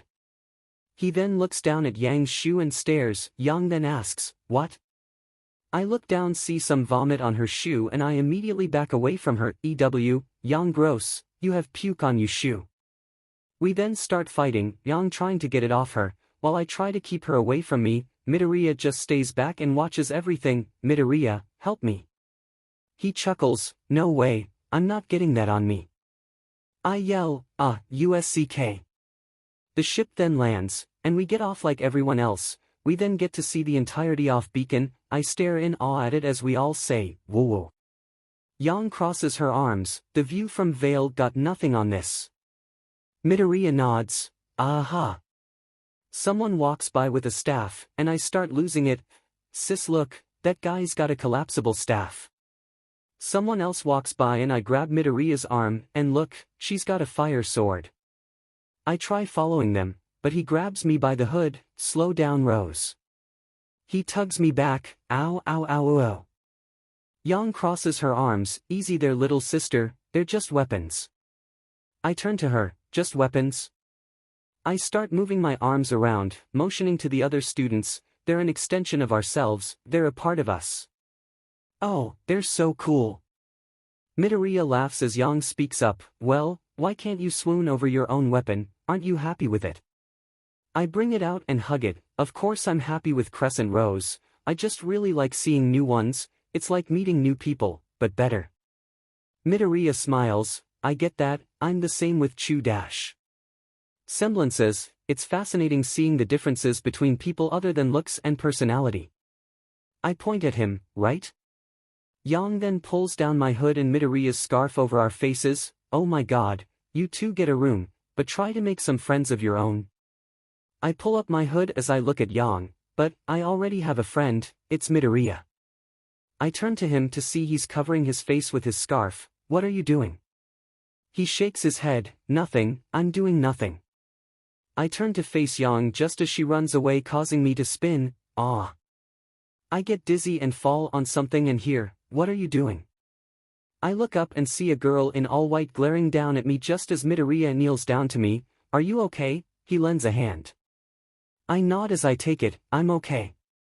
He stands me up as I turn to the girl, about to speak before she interrupts me. Are you ignoring me? Midoriya speaks up. No, I was just Dash. She interrupts him. Do you have any idea of the damage she could have caused? I pick up a case and she takes it from me. Give me that. She opens it as she looks inside. This is dust. Mined and purified from the Shni quarry. He looks back at his quiver, probably thinking about his dust patches, and turns back to say something when she starts first. What are you, brain dead? Dust, water, fire, lightning, energy.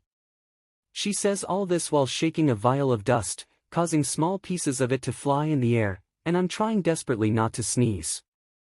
Midoriya turns to me as she keeps talking. Are you even listening to me? Is any of this sinking in? What do you have to say for yourself? I breathed in, about to sneeze. She must have noticed because she tensed up, but Midoriya covers my mouth just in time. She glares at me. Are you insane? You could have Dash. Oi! Midoriya yells as he glares at her. Don't yell at her, you hear me? I don't know who you are. She grits her teeth and opens her mouth to speak, but he stops her, and I don't care. No one, and I mean no one, yells at my friends, including you. We're sorry for getting in your way, and I bet Rose is sorry for falling on your luggage. He turns to me, right? I nod. Why yes, I didn't mean to. He turns back to her. There, no one is hurt, and we've apologized. Now if you'll excuse us, we'll be on our way. He grabs my hand, which makes me blush, and walks us away. We keep walking for a while before he speaks up. Sorry about that, I just can't stand people like her, gets on my nerves, he growls. I stutter. It's okay, I was getting a little uncomfortable. Anyways, thanks for sticking up for me. I smile. He smiles and looks back. No problem. He stops, looks around, then turns around. We should probably head to the auditorium. I wasn't paying attention to where we were going. I look around and notice we're away from the main building. Oh, yeah, we should get going, huh? We laugh and start walking back. We make it to the auditorium and look around when we hear my sister call out to us. Waving a hand at us. Over here, I saved you both a spot. We look at each other and smile, walking to her as Midoriya waves. Hey Long. She smiles. How's your first day going, you two, embraced yet? I blush and slap her arm. YNG. Midoriya looks away, covering his mouth with his scarf. I glare at her. As soon as you left us, I fell over some crabby girl's luggage and almost exploded us with all the dust in her suitcases. Midoriya had to pull me out because she wouldn't leave me alone, thanks a low Dash. You! I jump right into Yang's arms as Midoriya looks back. It's the girl again. Oh no, it's happening again. I lean into Yang while Midoriya glares at her. Will you leave us alone for 10 seconds? He says, still angry at her. She points at me, she nearly blew us off the side of the cliff. He pokes her shoulder, you were shaking dust into the air with your wild movements, she almost sneezed from all those dust particles. She glares at him, oh, so it's my fault? Midoriya starts sparking, DMN right it is. Yang looks at me and whispers, was he like this with her the first time? I nod, not at first though, he was pretty calm until she kept insulting us like we were idiots. Yang just nods as she put me down, then we hear the mic turn on and they stop arguing, we all look up and see Ajban clearing his throat before speaking. I'll keep this brief, you have traveled here today in search of knowledge, to hone your craft and acquire new skills, and when you are finished, you plan to dedicate your life to the protection of the people. But I look amongst you, and all I see is wasted energy, in need of purpose, direction, you assume knowledge will free you of this, but your time at the school will show you that knowledge can only carry you so far. It is up to you, to take the first step. He walks off stage as Professor Goodwitch takes the mic, you will gather in the ballroom tonight, tomorrow. Your initiation begins, be ready. You are dismissed. Yang puts her hands to her hips, he seemed kinda off. I turn to the stage, it's almost like he wasn't really there. Time skip. I'm writing a letter as Yang then flops on her bed beside me, it's like a Baiyic slumber party. Not looking at her I reply, I doubt Dad would approve of all the boys though. Yang smirks, I know I do. Right cutie? He turns around and moves his scarf over his face, please stop it long. She giggles, no way, it's funny seeing you get all flustered. I groan, she'll never stop, don't even try. She looks at my letter and asks, what's that? I smile, a letter to the gang back at Signal, I promised to tell them all about Beacon and how things are going. Midoriya chuckles as Yang says, ah, that's so cool. I throw a pillow at the both of them, Midoriya yelps from the pillow, and I say, shut up, I didn't get to take my friends with me to school, it's weird not knowing anyone here. Midoriya hands me my pillow, what about me? I don't count. I look at him, that's different, you're like a brother to me, it's not the same. He blushes as Yang says, ah, young love. I throw a pillow at her, quiet you. Yang sighs, look, it's only been one day, there are friends all around you, you just haven't met them yet. Midoriya sits up and says, she's right, I know it may seem strong to make new friends, but as soon as you show everyone what you can do, that'll change really fast, trust me. I look at him as he smiles, I smile back and say, thanks Midoriya. He gives a thumbs up before laying back down, alright, I'm getting tired, let's go to bed, we have a busy day tomorrow. Yang nods, right, good night you too.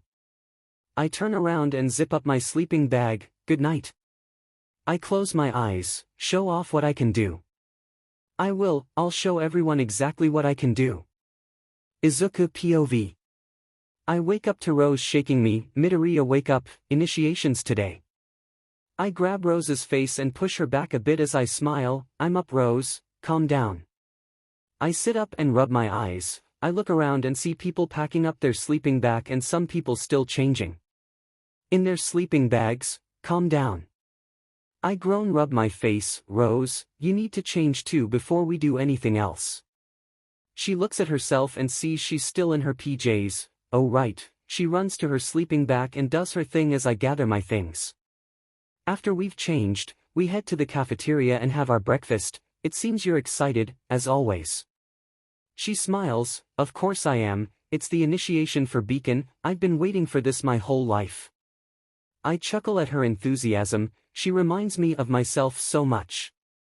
I start cutting my pancakes, I can tell, but remember what your dad said, it's not a guarantee. There are plenty of people who have more training than you. She waves in dismissal, I'll be fine, I'll show them what I can do, you'll see. I smile, I hope so, I'd like to see how much you improve while here in Beacon.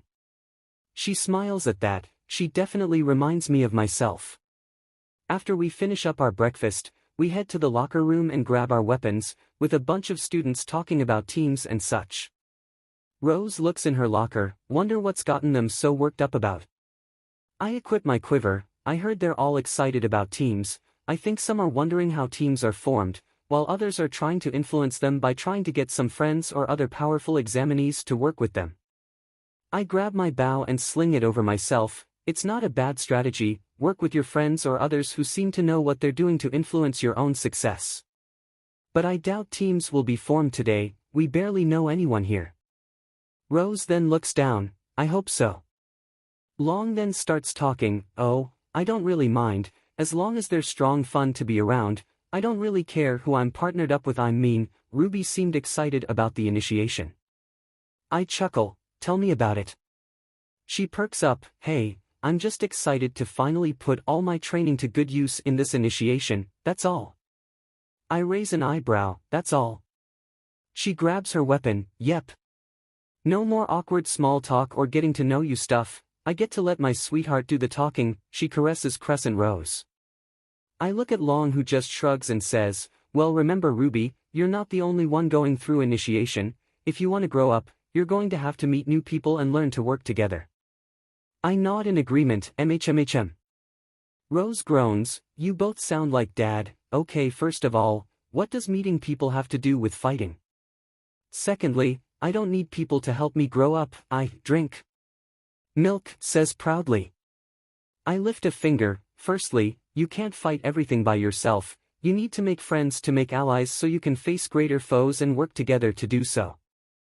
I lift another finger. Secondly, milk makes your bones stringer. It doesn't help you grow up, and even if it did, you'd have to have the right milk, or your body actually deteriorates instead of getting stronger.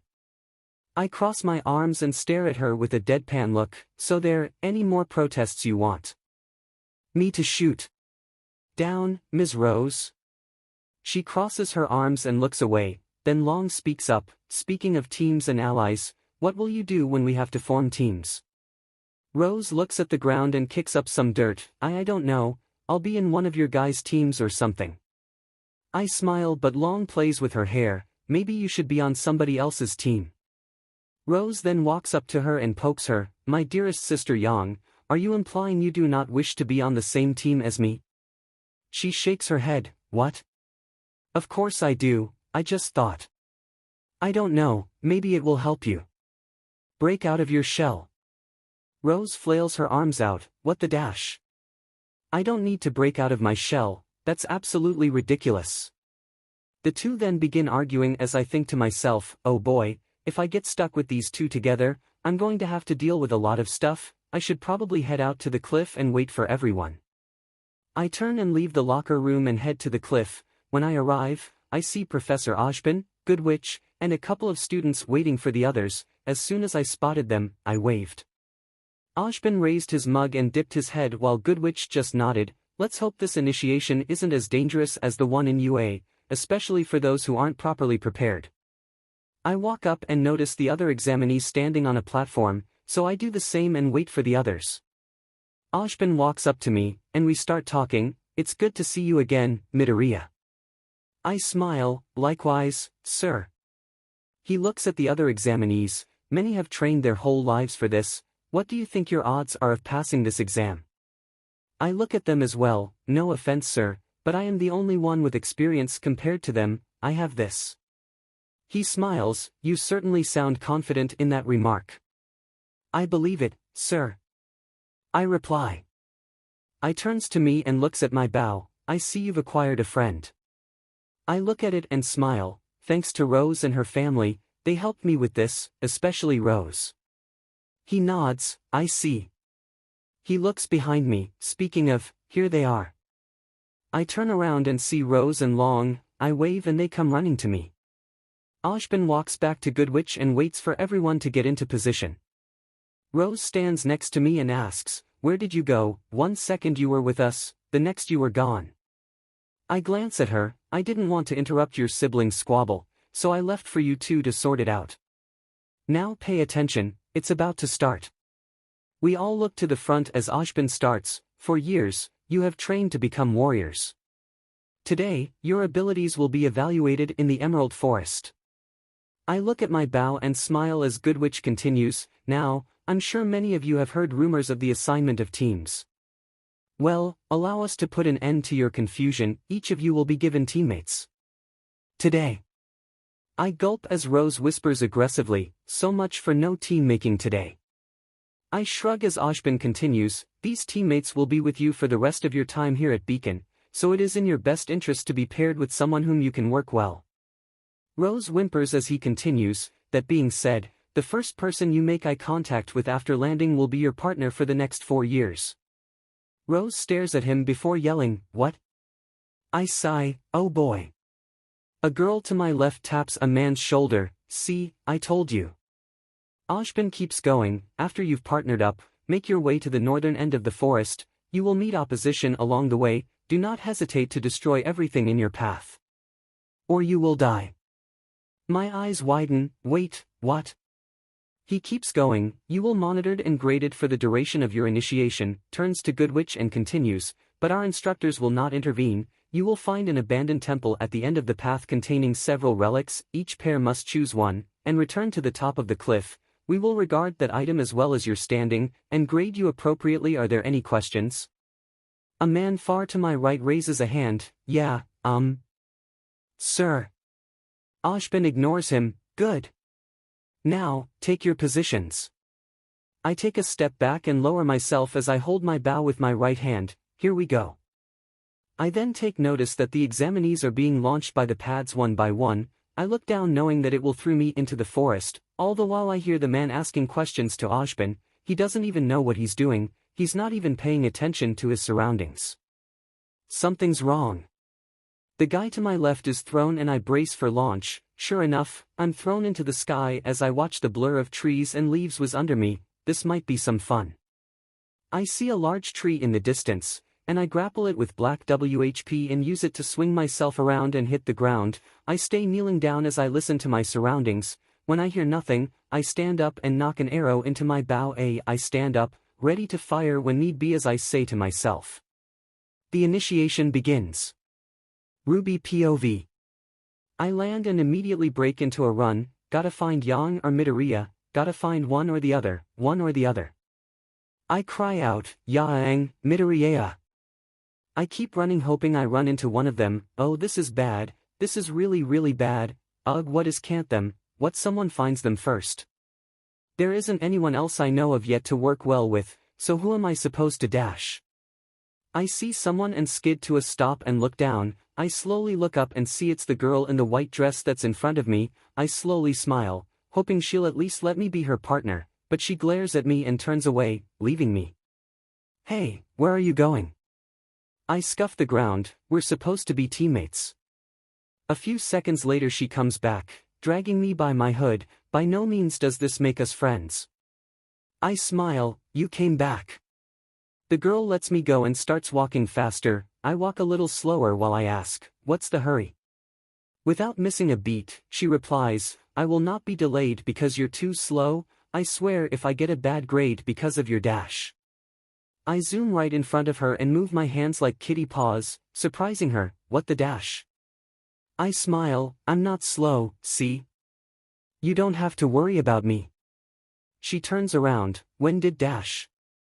I interrupt her, look, just because I don't know how to talk to people doesn't mean I don't know how to deal with monsters. I lay an arm on her shoulders, you're going to see a whole side of me today, and you're going to think, wow, the RWBY girl is really cool, and I want to be her friend. I dash away. Izuku POV. Walking through the forest with an arrow knocked onto my bow, I can sense there's danger everywhere, even without Fort's quirk, I have to be careful if I want to get to that temple, I need to find the sisters, I hope they'll be okay, especially Ro Dash. I shake my head, no, they'll be fine, you have to find a partner and get to that temple, you just focus on yourself Izuku, the sisters will be fine, they've trained for this longer than you have. I hear a twig snap and I stop in my tracks, I look around and slowly pull back on the string, waiting for an attack, I sense a spike and I turn around release the arrow into a Grimm's head, causing it to skid across the floor and stop right in front of me. I take the arrow out of its head and look at the Grimm I just killed, and Ursa, I mutter to myself. I then hear grows from all around me, I'm surrounded, better test out the other side of this coin then.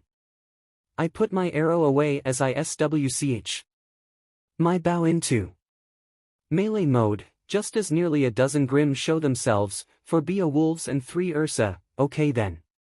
I smirk, let's dance.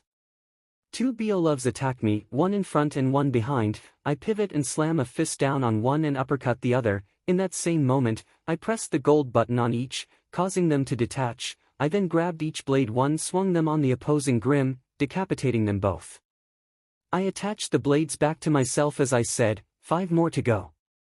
2 Ursa came at me as I watched them. I got a spike and backflipped. I then slashed at the apparent Beowulf that tried to surprise me and cut it in half. As soon as I landed, I got another spike and threw myself to the left. Spinning, I activated the wind dust and sent an arc right for them, cutting them dead.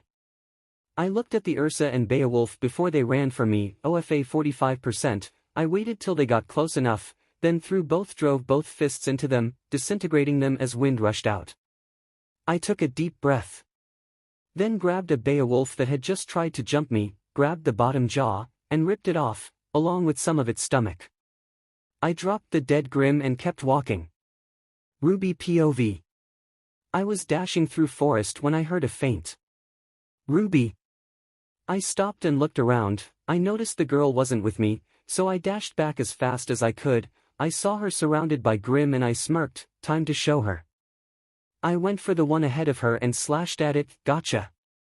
I then hear a rush fire and look back at the girl. The Grimm I just attacked then slashes at me and I was knocked into her. Hey, watch it.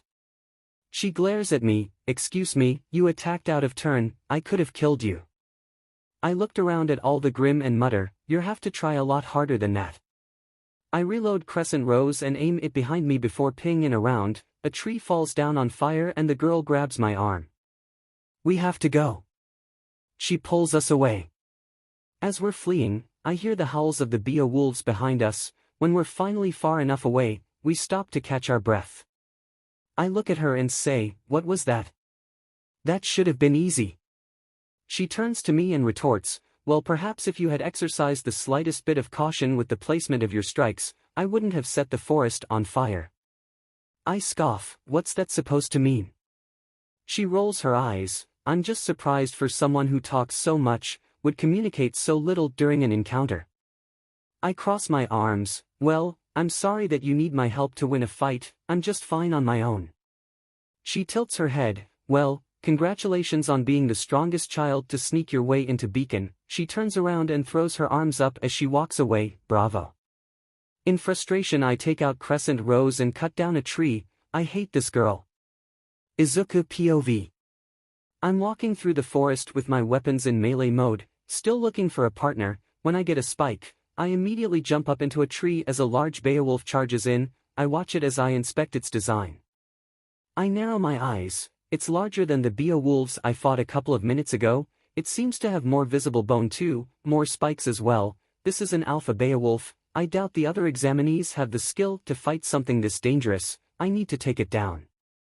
I jump down and swing for its head. It must have sensed me coming because it looked at me then attacked back.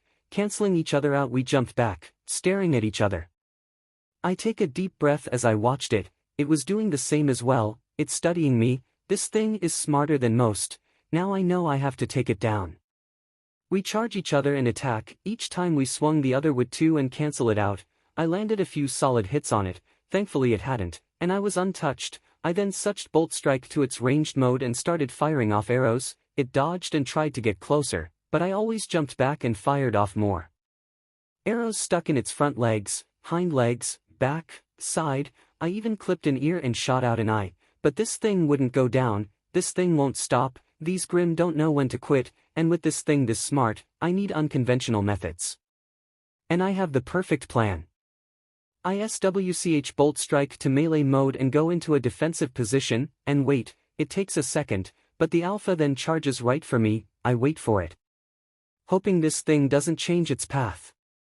It then jumps and lunges a claw right at me. I smirk as I stomp my left foot into the ground, and as soon as I do, a large rock spike leaves the earth and impales the alpha straight through the gut. Its claw inches away from my face.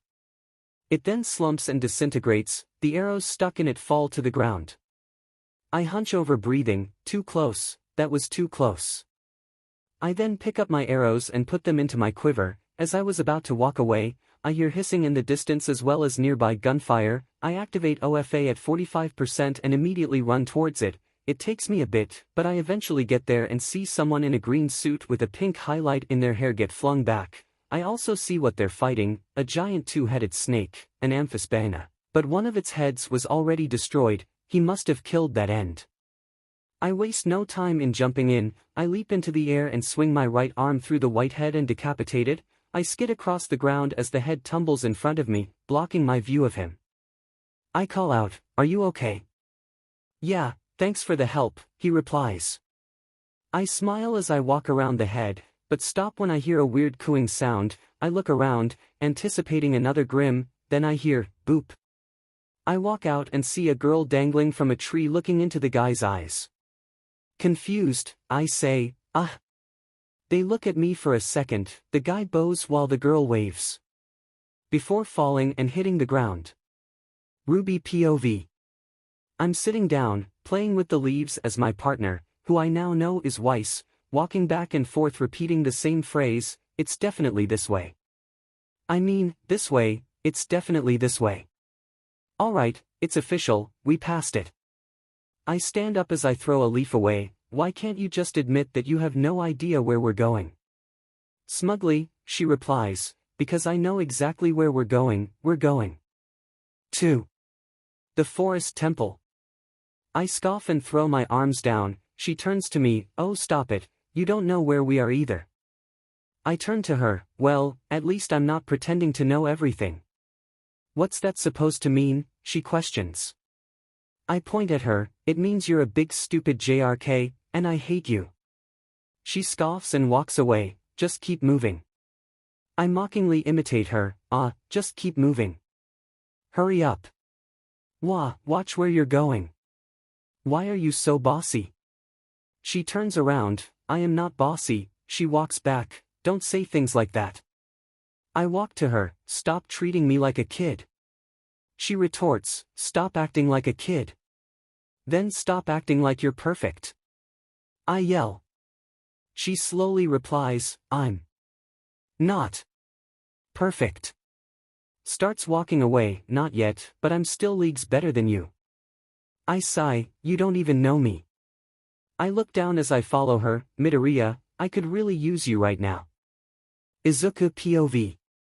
I'm walking through the forest with the newly partnered duo, who seem to already know each other, and we start talking. "So, introductions. I'm Izuku Midoriya." I point to myself. The girl up ahead yells back, "Nora Valkyrie." The guy next to me says, "Lyren, but I prefer my last name." I smile, "Same here, tradition." He nods. "Good to know, by the way." He turns to me, "How long have you two known each other?" He looks to Valkyrie, then says, "Our whole lives." My eyes widen, "Really? Wow, that's a while." He nods and says nothing else, and I pointed out, "You don't say much, do you?" Valkyrie then calls out, "Nope, that's pretty much how he's been ever since I met him." We walk a bit further until a giant Ursa charges at us. I push Ren to the side, and I SWCH to ranged mode. I was about to fire off an arrow until Valkyrie jumps onto its back and swings at it with her hammer. She calls out, "Yeehaw," as the Ursa Major barrels down the forest. I was so surprised I didn't know what to do, but Ren just sighed and ran after her, so I followed him. I wasn't using OFA to keep up, so it took me a bit before I could catch up. Eventually I did and asked Ren, "Does she do this often?" He nods, "Yes, too often." I look at Valkyrie then back to Ren, "We can't risk attacking it without hurting her, what do we do?" We chase, they're headed north, towards the temple, we follow them and then we kill it when we have more space to fight it. He states. RWBY POV. We are currently hanging on to a flying nevermore as Wes keeps yelling at me, like right now, "RWBY." I reply, "Yeah, yelling since I can barely hear her." She yells back, "This is a terrible idea." I reply, "We're fine, stop worrying." She retorts, "Oh, I am so far beyond worrying. I take a minute to think on what she said, then ask, in a good way. She yells, in a bad way, in a very bad way. I then yell, well then, why don't we just jump, and jump off? As I fall, I start to slowly shift from falling feet first to head first as the ground gets closer and closer. I then start to notice my sister yawn, and yell for her. Flailing my arms, incommething dash, just as someone crashes into me and sends up both into a tree. I sit on one of its branches, a little dizzy from the impact, before shaking my head to clear the daze. I then hear someone in front of me say, hi, waving. I peep an eyebrow, hi. Izuku POV. I look back at her and see a break in the tree ahead, look. He spots it too and says, Nora, try to take it down, now. She salutes him, you got it. A few swings later, she kills it and falls off it. We catch up and Ren's breathing while I'm just standing there, watching them. Valkyrie gets up, it's broken. She inspects it, ew. Nora. Ren says, getting her attention, don't ever do that again. She rushes off, Ren looking around. I tap his shoulder and point to the temple in front of us. Inspecting a chess piece, she picks it up, I'm queen of the castle, I'm queen of the castle. Ren then calls out, Nora. She looks at him and giggles as she salutes, coming, Ren. A girl in black and white clothing speaks, getting my attention. Did that girl just ride in on an Ursa? Long was about to respond when we all heard a shriek, and we looked to see a girl running from a giant scorpion grim. I point and say, that's a Deathstalker. I walk next to Long, right? She nods, yeah, that's a dash. Her eyes widen and she looks at me, cutie. I groan as I wave, then Rose hops off a tree and rolls next to us. I look at her in surprise and say, along with Long, Rose/Ruby. She turns to us, Midoriya, yawn. Valkyrie then gets between us and says, Nora. I look back at the girl having a Deathstalker following her as the mystery girl says, did she just all the way here with a Deathstalker on her tail? Long then erupts in flames as yells, I can't take it anymore. Could everyone just chill out for 2 seconds before something crazy happened again? I pat her shoulder, calm down, okay. Rose then taps my shoulder, and points up, Midoriya? Long slumps as I look up, only to see. The angry girl in white that I despise, is clinging to the talon of a giant grim bird. My eyes widen, is that a Nevermore? She's holding on as she yells, how could you leave me? The others look up as Rose replies, I said jump. Mystery girl says, she's gonna fall. Rose smiles, she'll be fine. Ren then says, she's falling. Then out of nowhere, the guy who I thought was not truly prepared for this test, jumps out of a tree, and grabs the falling girl. Only to hit the floor and have her fall on top of him. I wince, ouch. She looks at her nails and says dryly, my hero. The boy tries to get up, my back, and slumps. The girl being chased by the Deathstalker then crashes in front of us and Long's response was, great, the gang's all here, no we can die together. I look at her, what? Rose then smiles and says, not if I can help it, and runs straight for the Deathstalker. Long and I protest but she doesn't listen and keeps going. She fires off a shot, making her go faster and readies a swing, but the Grim just bats her away. She slowly gets up and says, don't worry, I'm totally fine. She turns back to see the Deathstalker right in front of her. She shoots at it and tries to run away as it chases her. Long runs in after her, Ruby. I narrow my eyes as I look around. The Nevermore is turning in Rose's direction, the Deathstalker is gaining on her, and Long's headed right for her. She won't make it, that Nevermore is going to attack with its feathers, blocking the path and trapping Rose.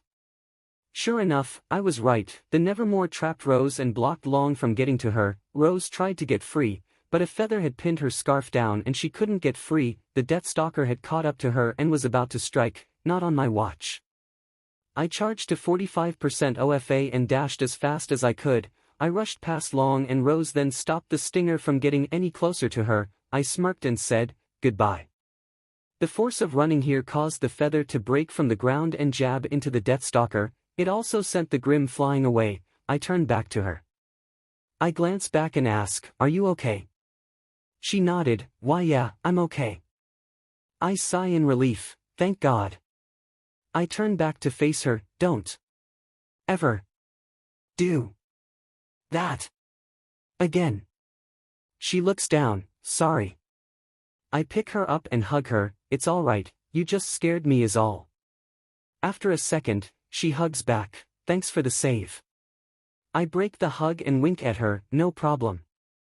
We walk back as Long hugs her in relief. The girl in white runs up to her. "Are you insane? What were you thinking? You could have killed yourself. What could have made you think that?" She points to where the Deathstalker was a good idea. Rose looks down. "I didn't. I just wanted to prove myself." The girl looks confused. "Prove yourself of what?" "To prove to you that I can do this," Rose says as she looks at the girl. The girl seemed surprised for a second, taking a deep breath and replying, "You're fine, it's just a little annoying when you treat this like a game. Or, at least you show it like that. I suppose I should also clean up, being difficult and such, but if we're going to do this, we're going to have to do this together." She brings her hand out. "Alright?" Rose looks at it, then back at her before she shakes it. "Alright." I smile. "That's one more friend, Rose." The mystery guy points to the sky and says, "Guys, that thing's circling back. What do we do?" The girl in white speaks up. "There's no sense in dilly-dallying, our objective is right in front of us." She's right, our objective is to grab these relics and make it back to the cliff. Rose agrees and nods to the girl. "There's no point in fighting these things." I nod. "Correct, grab your relics and get going, if we don't hurry. That nevermore will turn back and attack us, so hurry, all of you." They do as I ask, but the girl in black comes up to me and asks, "Aren't you going to grab one?" I shake my head. "I don't have a partner, but we'll focus on that later, we have what we need, let's go." I run up ahead and stand on a rock to watch them. Rose runs up to me and motions everyone to keep moving. I smile. "Are you copying me, Rose?" I then keep ahead of them to clear the path for them if I need to, but the Nevermore flies overhead and lands on the tower ahead of us. We all hide behind the pillars as Long calls out, "Well, that's just great." There's a roar behind us and we look back to see the Deathstalker still alive but missing one of its pincers. The blonde boy yells, "Oh man, run." I call out, "Valkyrie, Long, slow it down and keep up." Long nods and Valkyrie salutes and says, "You got it." I then call for two others, snipers, distract that Nevermore. Rose and the other red girl nod and start firing. I yell out to everyone else, "Everyone, go go go," as I start running to the bridge and the others follow. The plan seems to be working. Long and Valkyrie are keeping that Deathstalker at bay while the other two distract the Nevermore, and everyone makes a break for the bridge. But it didn't last long. The Nevermore launched its feathers at us and separated everyone. Once it did, it dived in and smashed the bridge in half. Rose, her partner, Long's partner, Valkyrie, the blonde, and I were all on one side while everyone else was on the other. "Damn it!" I yelled. Rose turned to me. "What's the plan now?" I replied, "Buy us some time, we need to regroup our partners." She nodded as she kept firing at the Nevermore. "A little help." Her partner stepped up. "You got it," as she started casting dust beams at the Grim. "I need a plan," I thought. Valkyrie then calls out, "Let's do this." I look at her as she slaps back the blonde guy, suches her weapon to a hammer and spins around, ready to swing. I realize what she's about to do, so I jump back, just as she swings her hammer down, launching the poor guy over the gap and launching herself with an explosion. I blink to settle in what she just did, and I think, that works. I watch the two groups fighting as I try to come up with a plan to take down the Nevermore. It's been our main problem since it showed up. I then hear Long cry out and see her falling. I immediately send out Black WHP and catch her. I notice the Nevermore is headed toward her and so does she. We look at each other and she nods with a smile on her face. Of course she does. I swing her right into its mouth and she starts blasting the inside of its mouth. I look at my surroundings, still trying to think of how to do this, then I see Long's partner swing onto the platform with her weapon. And I get an idea. I run up and call out to them, Long's partner. She turns to me, I need you to make a giant slingshot with those two pillars. I point to them. I then call out to Rose and her partner, Rose. I need you to be ready to launch yourself in that slingshot, your partner will accelerate you. They nod and get ready. I charge to 45% and rush to the base and ready black WHP, this'll be fun. Long then crashes the Nevermore into the wall and I spring into action, I make black WHP along with FA Jean and chain up the Nevermore, Long then runs off and holds the other end of the slingshot. I then call out, now. Rose then launches herself into the neck of the Grim, her partner uses her semblance and helps Rose run up the cliff, when she gets to the top, she fires off a shot and decapitates it. She then strikes a pose as the wind blows her scarf like a cape, she looks at me and I give her a thumbs up with a smile, to which she returns, atta girl. Time skip. It's been an hour or two since initiation and the forming of teams, and I'm headed to Ojban's office, this is probably him saying I failed, isn't it? The elevator reaches his office and I wait for a second before the doors open, so I walk out and sit at his desk. I bow my head, Professor. He nods back, I take it you're wondering why you're here. I nod and he continues, you did fantastic during the initiation, you fought off plenty of Grim with ease, you lead the others into defeating their foes, and you managed to keep everyone safe on their way to complete their mission. He takes a sip from his mug, unfortunately, you were unable to find a partner or collect a relic, which would be grounds for failing. Under normal circumstances. I tilt my head, what do you mean? He smiles, my dear boy, the partnering system was to test how well you work with others, and the relics were to influence the teams, but since you had no relic, we couldn't put you into a singular team, and since you showed great leadership, I would have put you into a leadership role. I bow, thank you for the compliment sir, but what does that have to do with me being an exception? He smiles, isn't it obvious? I'm putting you into two teams and have you oversee their training personally. I blink a few times to register what he said, huh? RWBY POV. I stare at the ceiling, I've been awake for an hour now, I look outside and see the sun is just starting to rise. I've never woken up so early before. I mutter to myself. Midoriya hadn't found himself a partner, and because of that, he didn't take a relic. He failed. Because he helped us, instead of himself. I almost started to cry. I think I didn't connect the dots until just then, and I felt really bad about it. I wanted so badly for him to be in Beacon with me, but now that he isn't. I don't know what to do without him, in the short time I've known him, he's helped me in my fights by showing where I need to improve, where my strengths are and where my weaknesses lie. I start to think back to when I first met him, when I encountered Torchwick and that fire girl, how he jumped around their ship, how he attacked with those air bullets which he called Air Force, how he used his semblance to just rip out the ship's thruster with ease. He was amazing. I started to blush, and I put my hands to my cheeks, again. What is wrong with me, why does just thinking about him do this to me? I sigh and close my eyes. Thinking about him? My eyes shoot open, and I turn to see Yang looking at me. I sit up and look at her, Yang. How long have you dash? She shushes me as she puts a finger to her mouth, and whispers, not so loud, they're still asleep. I take a quick glance at my team still seeing them sleeping, except for Yang and myself, I turn to her and ask, how long have you been awake? She looks out and answers, not long, you may have woken up before me this time, really early might I add. I look down, yeah.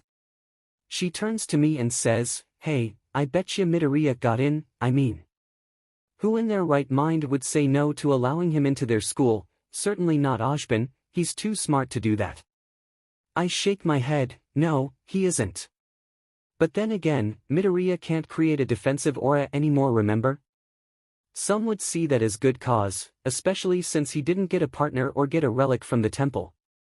Yang didn't seem to respond, I think she knew I made some good points, I mean, who would want to train someone to fight monsters when they can't have the proper defenses to properly perform their duties as a huntsman, it's just too dangerous for the average person. But Midoriya isn't average, he's the furthest from it. Everything he can do is something he alone did, he taught himself all that. Not many people can teach themselves to survive in the wilderness and fight off Grim. Yang then spoke up again, sure, but did he need a partner to take charge over all of us? Did he need a relic when he chose to help us with the Nevermore instead of JNPR with the Deathstalker? Did he need a defensive aura when he literally manhandled that bird for you? I giggle at that last one as she continues, he may not be like most of us with his aura and fighting style, but he more than made up for it. It's obvious he knows how to do this, and I think Ojbin knows too, so calm down. I bet when we get to class, we'll see him sitting down, waiting for us. I stare at the ground for a second, then I look up with a smile and say, nah, we'll see him sooner than that. She smiles, then starts laughing. There's my baby sister, she yells, causing the others to stir. She flinches, oops. My teammates who were sleeping then wake up and groan. Weiss then sits up, and yawns as she brings up her hand in front of her mouth. What's with all the noise? Blake just groans and covers her head with her blanket. She doesn't want to wake up yet, huh? Yang claps her hands together. Sorry, me and RWBY were having a chat and I got loud. Weiss rubs her eyes, dolts. I nervously giggle, yeah, sorry. But now that we're all awake, we should probably start unpacking. I look around the plain-looking room, and decorate. This room is boring. Blake seemed to perk up at that and remove her blanket. I'm up.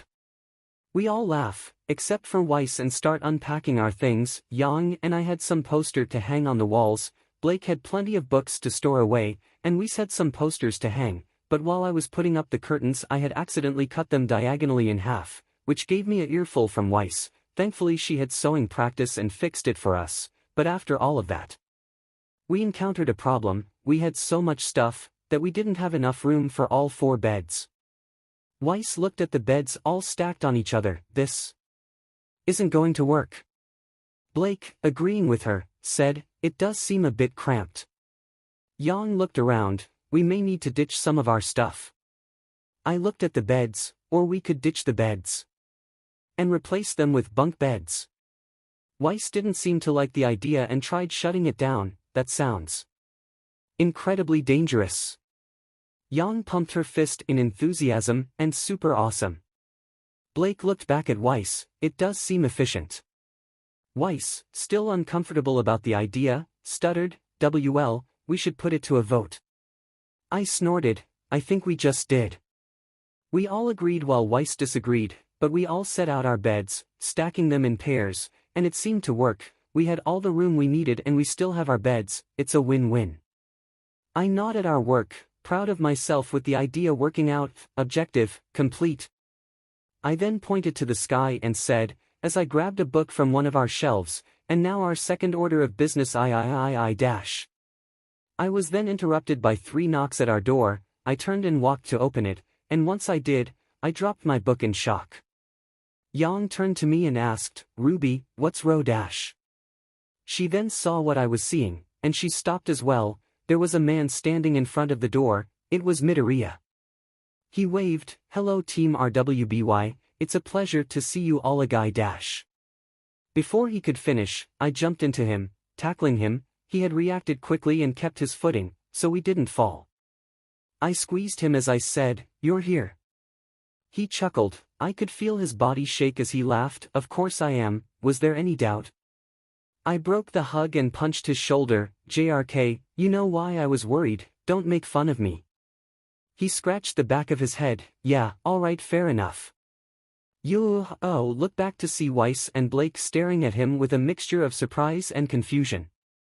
Weiss placed her hands on her hips and said, how are you here, didn't you fail? His eye twitched a little, which only I noticed, as he said, nope. She raised an eyebrow, but you didn't have a partner or collect a relic. He smiled and responded, the relics were only meant to help with the organization and formation of teams without them having to randomly assign them themselves, and the partner system to help make it faster as well as see how well either partner takes care of being in charge. Blake then raised a hand, yeah, but why does that matter? He continued, well, I took charge of all of you, Team RWBY and JNPR, and since there was no one else to form a team, I was the Lone wolf, I guess, which actually helped with my score in the initiation. So, I had already proven well with the partner thing by commanding all 8 of you and come up with a successful plan to take down the Nevermore while trusting JNPR that they could handle themselves. I smiled, so all in all, you had already passed like the rest of us. He nodded, exactly. I was bouncing in place from excitement. When I realized something, I then turned to Yang with a grin on my face as I held out my hand and said, "Pay up." Everyone was confused on what I was talking about when Yang's eyes widened, then she smiled, "All right, you won, fair and square. This time." She then handed me 10 lean. I giggled and looked back at him. "Sorry, it was a sibling bet thing, ignore it." He looked confused but smiled, "Okay." I then asked, "By the way, why are you here?" His eyes then widened a bit. "Oh yeah, that. 2 things. 1, since I don't have a team like you all do, and with me having a lot more experience than you, I have been assigned to oversee the training and progress of both Team RWBY and Team JNPR. I'm basically your combat tutor." My eyes widen as I start grinning from ear to ear. "Really?"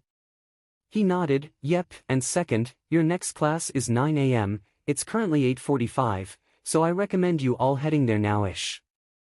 I smiled, "Thanks, we'll be on our way." I salute. He chuckles and salutes back. I turn to my team, "You heard the tutor, let's move." I run out heading to class with my team following behind me. This is going to be the best school year of my life. Izuku POV. I'm sitting in class, just a row above Team RWBY as I listen to our teacher, Professor Port, and wrote in my notebook for grim information. Monsters. Demons, prowlers of the night. Yes, the creatures of Grimm have many names, but I merely refer to them as prey, haha. Rose then jolts up, probably from falling asleep and waking up from Professor Port. He seemed awkward before continuing, "And you shall too upon graduating from this prestigious academy." Now, as I was saying. He then began to pace as he kept speaking. "Vale, as well as the other 3 kingdoms, are safe havens in an otherwise treacherous world. Our world is absolutely teeming with creatures that would love nothing more than to tear you to pieces, and that's where we come in, huntsmen, huntresses," pointing at Long and clicked his tongue, which seemed to make her a little awkward. I just looked up from my notebook and stared at him in surprise. Did he just dash? Professor Port continued, "Individuals who have sworn to protect those who cannot protect themselves, from what you ask? Why, the very world." Another student then stands up and voicing an agreement. Everyone looks at him, besides me, as he sits down. Professor Port then kept going, "That is what you are training to become, but first. A story. A tale of a young, handsome man." Me. I immediately stopped listening and started working on my notes on the Grimm, and copied all the information from the papers of several different Grimm that were on the walls. I looked back at what I was like when I was still in UA, at how different I was. The old me would have listened to Port's story, not the new me, not the me now. I knew he was trying to keep us entertained, and I understand and appreciate that, but I needed to focus on my notes for the Grimm, which is what this class is about. If I can get a head start on these notes, then I will have more time to refine and improve them when the time comes, and I will have more time later on to train. I need to know if I can use an aura in this new world, and if my quirk had become my semblance, or if I have a semblance on top of that. I was pulled out of my thoughts when I noticed Schnee was shaking. I looked down and noticed Rose was fooling around while in class. Oh boy, I have my work cut out for me. I also started hearing what Professor Port was getting into. A true huntsman must be honorable, a true huntsman must be dependable, a true huntsman must be well strategic, well educated, and wise. So, who among you believe themselves to be the embodiment of these traits? Schnee and I raise a hand as she says, "I do, sir." Professor Port looks at the 2 of us and I wave toward Schnee as I lower my hand. He nods. "Well then, let's find out." He waves a hand at a cage to his right, which is growling. "Step forward and face your opponent." Schnee left to SWCH into her combat gear and stood ready before the cage. I watched with intense focus as Schnee waited. She's definitely trained well, she knows how to be ready for a fight. It's a good stance all in all, but there seems to be some amateur posture, like she hasn't fully mastered her combat yet. let's see how this goes. The cage growled as the Grim inside tried to break out. Her team then started to cheer for her. Long threw a fist up, go Weiss. Belladonna held a flag that had their team's name on it, fight well. Rose then threw her arms up, hopping in her seat, yeah, represent Team RWBY. Schnee then turned to her, Ruby. I'm trying to focus. I pet an eyebrow in surprise as Rose replies, rather sheepishly, oh. Sorry. I narrowed my eyes, Professor Port then brought out his weapon, alright, let the match begin. He then swung his weapon at the lock, breaking it. The Grim ran out and charged at Schnee. As soon as I saw it, I recognized it, a Borbitusk. I mutter. Schnee hops to the side and takes a swing at it, but her attack does nothing to its thick outside armor. Wasn't expecting that, were you? Professor Port asked, teasingly. Rose held a smile, hang in there Weiss. Schnee then lunged for the Grim, her weapon outstretched. The Grim charges at her and swings its tusks. Her weapon then gets lodged behind her opponent's tusks as she tries to break it free. Bold new approach, I like it. Professor Port commented. I narrowed my eyes. She should have known that if its body is too thick to pierce, why would the head be any different? Rose then called out, come on Weiss, show it who's boss. Schnee just glanced at Ruby before the Grim disarmed her and bashed her away. She's distracted by Rose. But why? Her cheering isn't the issue, I can see that, something else is wrong. Professor Port laughed as he said, now what will you do without your weapon? The Grim charged for her, but she dodged to the side, causing it to fall onto its back as Schnee grabs her weapon. I then see how the belly has absolutely no armor. Rose must have seen it too as she called out, Weiss, go for its belly, there's no armor underneath dash. Schnee then turns to her and yells, stop telling me what to do. My eye twitches in anger, I thought you changed, but you still have to work on that attitude, Schnee. Rose retreats into her seat a bit as the Grim starts to spin in place like a wheel, then charges at Schnee. She produces a light blue glyph in front of her, stopping the Grim in its tracks. She then hops up on another one slightly above and behind her, then charges straight into the Grim's stomach, killing it instantly.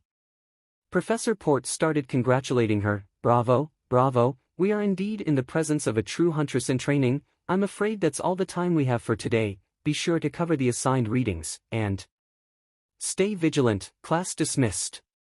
Schnee just glared at Rose before storming out. Rose ran after her and I followed, making sure they didn't see me.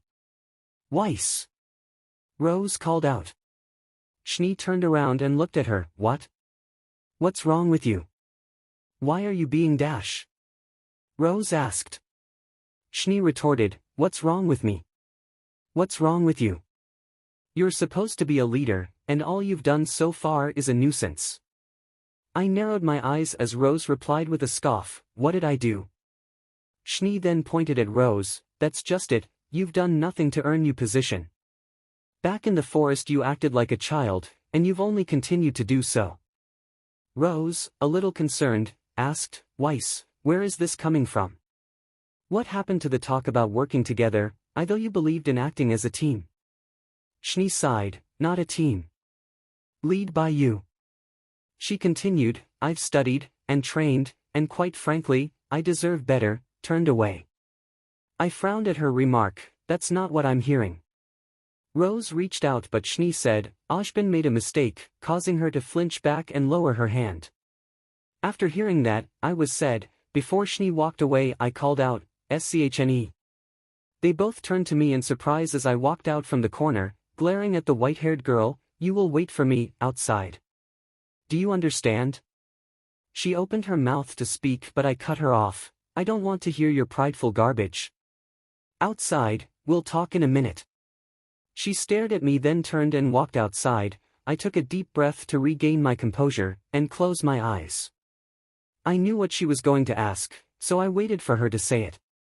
After a moment's silence, she spoke, is she right, did Ashbin make a mistake? No. I immediately replied, no, he did not.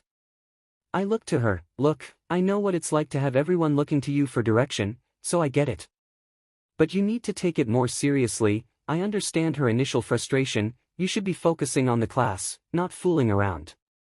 She looks down, sorry. I smile, it's alright, but you have to understand, being a leader isn't an on and off kind of thing, it's always there, it's a part of your character, not an outfit you can take off, remember that and work on it. I then walk off to Schnee, who is just looking off the balcony. I took another deep breath before leaning on the railing beside her, mind telling me what happened back there? She's unbearable.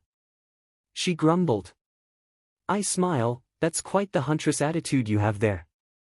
She glares at me, quiet you. I look at her, why do you think you deserve to be the leader, over Rose? She rolled her eyes, you were there eavesdropping, you know what I said. I stare at her, yes, I did, but I want you to say it again. Nicer this time. She paused before she answered, I've studied and trained my whole life to be a huntress, I deserve it. I reply quickly, and Rose hasn't. She looks at me and I continue, Schnee, you haven't met the girl who woke up every day ready for the day, grabbing her weapon, eating breakfast, sparring with Long, and trying out new techniques with Crescent Rose. She does study and train, sure she has less experience than you, but that doesn't mean she has less potential, if anything it means she has more. She raises an eyebrow, what's that supposed to mean? I look out into the campus of Beacon, she has more potential years in training than you do, meaning, she can learn more from a place like this, that also means she has an easier time adapting her battle style to fit a situation, since she is less concrete on how she fights. Schnee's eyes widen at this revelation and looks down. I continue further, due to this, she is capable of finding ways to have her teammates work together without them getting in each other's way, she can adapt to the situation, that is something that many people don't expect to mean much, but if you have superiority in this department, then you become that much harder to take down. I stand up straight and look at Schnee, I understand you believe to deserve all the honors of anything you do, but you must understand that we're not perfect, and neither are you. So stop trying to prove a point where you're wrong, try to accept that wrong, and work towards being right somewhere else. A team is meaningless without its teammates. She knows what type of team leader she is, but do you know what kind of teammate you are? Think on that. I walk away. I smile to myself, that was a great speech. RWBY POV. I'm sitting in the bleachers waiting for the upcoming fight. Midoriya was chosen to fight someone, and he had to pick who. After a bit of thinking he decided to fight Carden Winchester, the leader of Team CRDL. Carden made a grin and accepted, he then left to get ready as Midoriya left for his weapons. John, the guy next to, asked, who do you think will win? I look at him, deadpan, and say, I think it's pretty obvious who will win. My team nods as well as most of John's team. Weiss chimes in, if you hadn't noticed, he's extremely strong, an incredibly adaptable semblance, and an excellent strategist, not to mention, he's self-taught in almost everything he knows. Yang adds on, we taught him how to use Bolt Strike.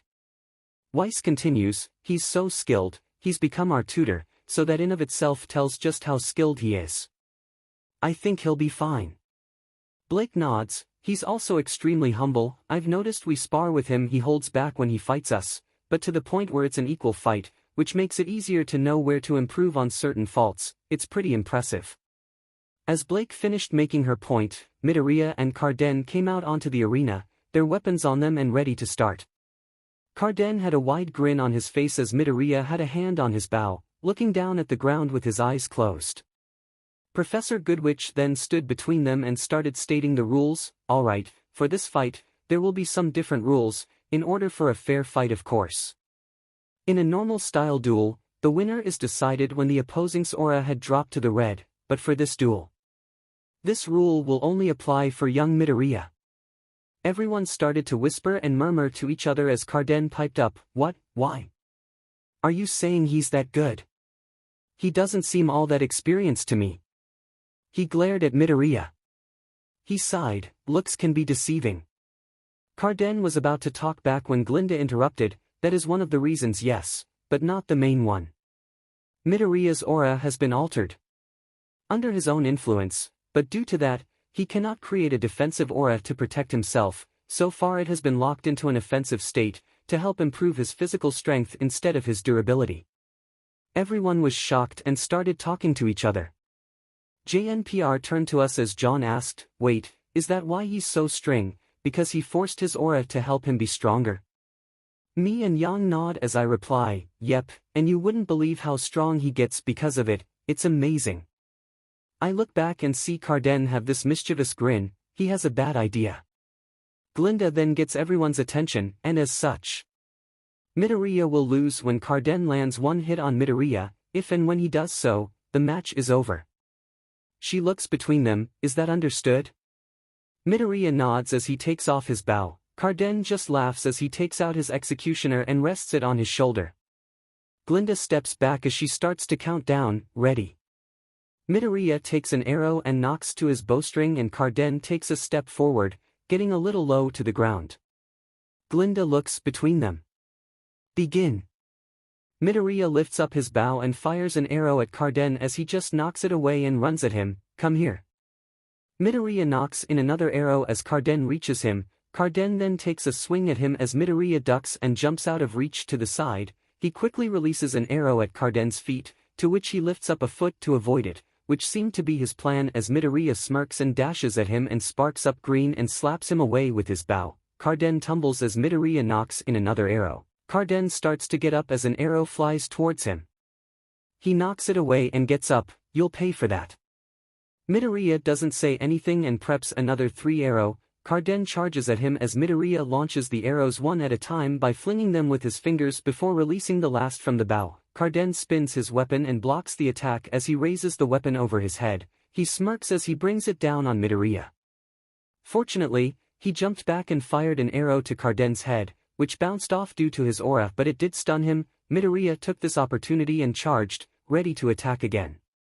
Carden noticed, quickly recovered and took a right swing at him. Midoriya noticed and blocked just in time as he was turned around and skid back. Carden grinned, I don't see anything special about you, you're a weakly dash. Before Carden could finish, a wave of spiked rocks came out of the ground towards him. He was caught off guard and was struck straight to his chest. Everyone was surprised by the sudden rock wave, except me and Yang. I squealed, here it comes, his finisher. Yang cheered, do it. Carden stumbled back as his aura flickered, but before he could fully recover, Midoriya appeared right in front of him with his weapon set to his arm blade form and sparking much wilder. A purple glow started crawling up his right gauntlet. He smirked as he performed an uppercut straight to Carden's chin, and as he did, the purple glow transitioned to his arm blade and shot out, sending a long purple arc out and sending Carden into the wall behind him. Smoke and dust were flown out as we all watched the damage. After it settled, we saw an unconscious Carden with a hole in the wall add Carden halfway through it. Glinda checked her tablet then motioned to Carden. Carden Winchester is out by ring out and aura level. Izuku Midoriya wins the match. I jump from my seat, yes. Yang laughs, great work, knew you could do it. He disengages his aura and gives us a thumbs up, thanks. Glinda then walks up and starts speaking, remember everyone, the Vital Festival is only a few months away. It won't be long before students from other kingdoms start arriving in Vale, so keep practicing. Those who choose to compete in the combat tournament will be representing all of Vale. The class bell rings indicating that class is over. We all leave for the cafeteria as Midoriya puts away his weapons and follows after us. Time skip. We're all eating in the cafeteria as Nora is going over her story, so, there we were in the middle of the night. Ren butts in, it was day. Nora continues, we were surrounded by Ursai.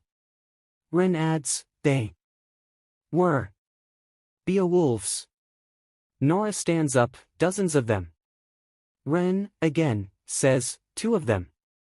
Nora finishes her story, but they were no match, and in the end Ren and I took them down and made a boatload of lean selling Ursa skin rugs. She crosses her arms.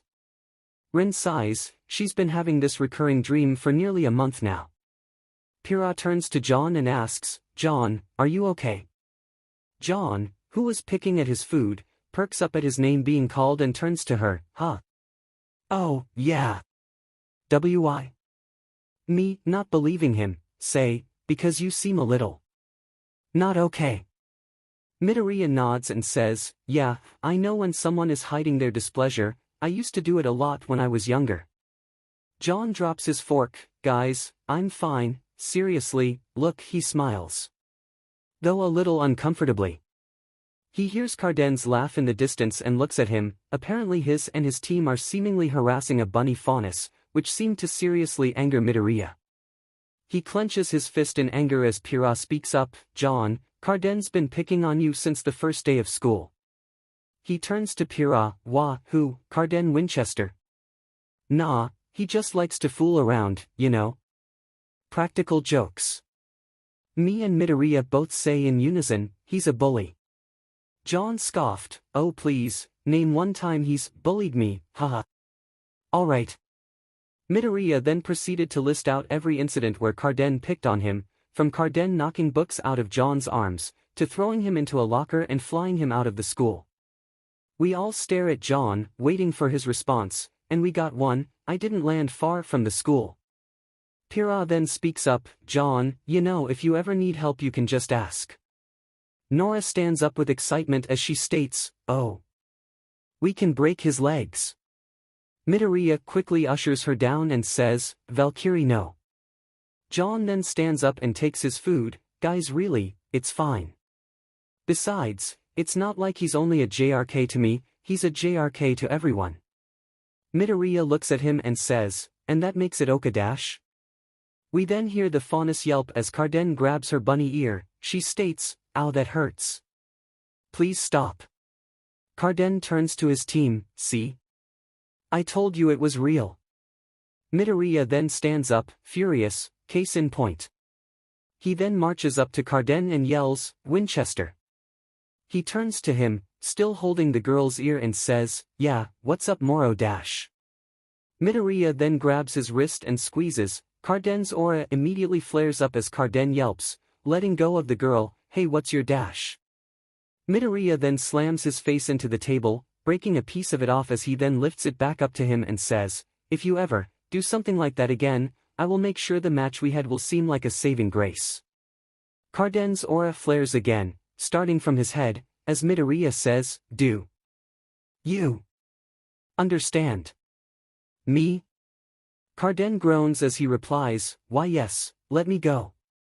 He glares at him, good, and lets him go. They run away. Midoriya then turns to the girl and asks, are you okay? She looks at him, a little frightened, and says, why yeah, thank you. He smiles softly, no problem. And walks away. As he passes us, he looks to us and says, I'll be in the next class, and Rose. Yeah. I reply. He smiles, head to the arena, I'll be waiting for you, and he walks out. We all stare as he leaves. Then Ren says, I wasn't expecting him to lose his cool like that. I nod, yeah, I've never seen him get so angry like that. Yang shakes her head, me neither. Blake looks at us, wait, really? I look to her, yeah, over the few weeks we've known him, he's been pretty docile and kind. The worst I've seen him get was when he had a fight with Weiss when she was being rude to me. She chimes in, you fell on my luggage. Blake just looks at the door Midoriya left through. John then leaves with his food, looks at us, then sighs as he keeps going. Izuku POV. I'm sitting in class beside John as I listen to the doctor, taking quick glances at Ark, who is asleep.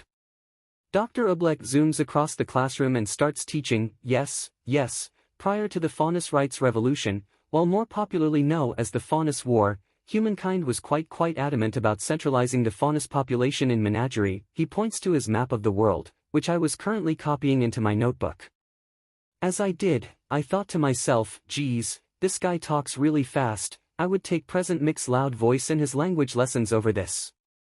The doctor takes a sip of his coffee as he then continues, now. While this must seem like ancient history to many of you, it is imperative to remember that these are relatively recent events. Why the repercussions of the uprising can still be seen to this day. He takes a sip from his mug and continues, now. Have any among you been subjugated or discriminated against due to your faunus heritage?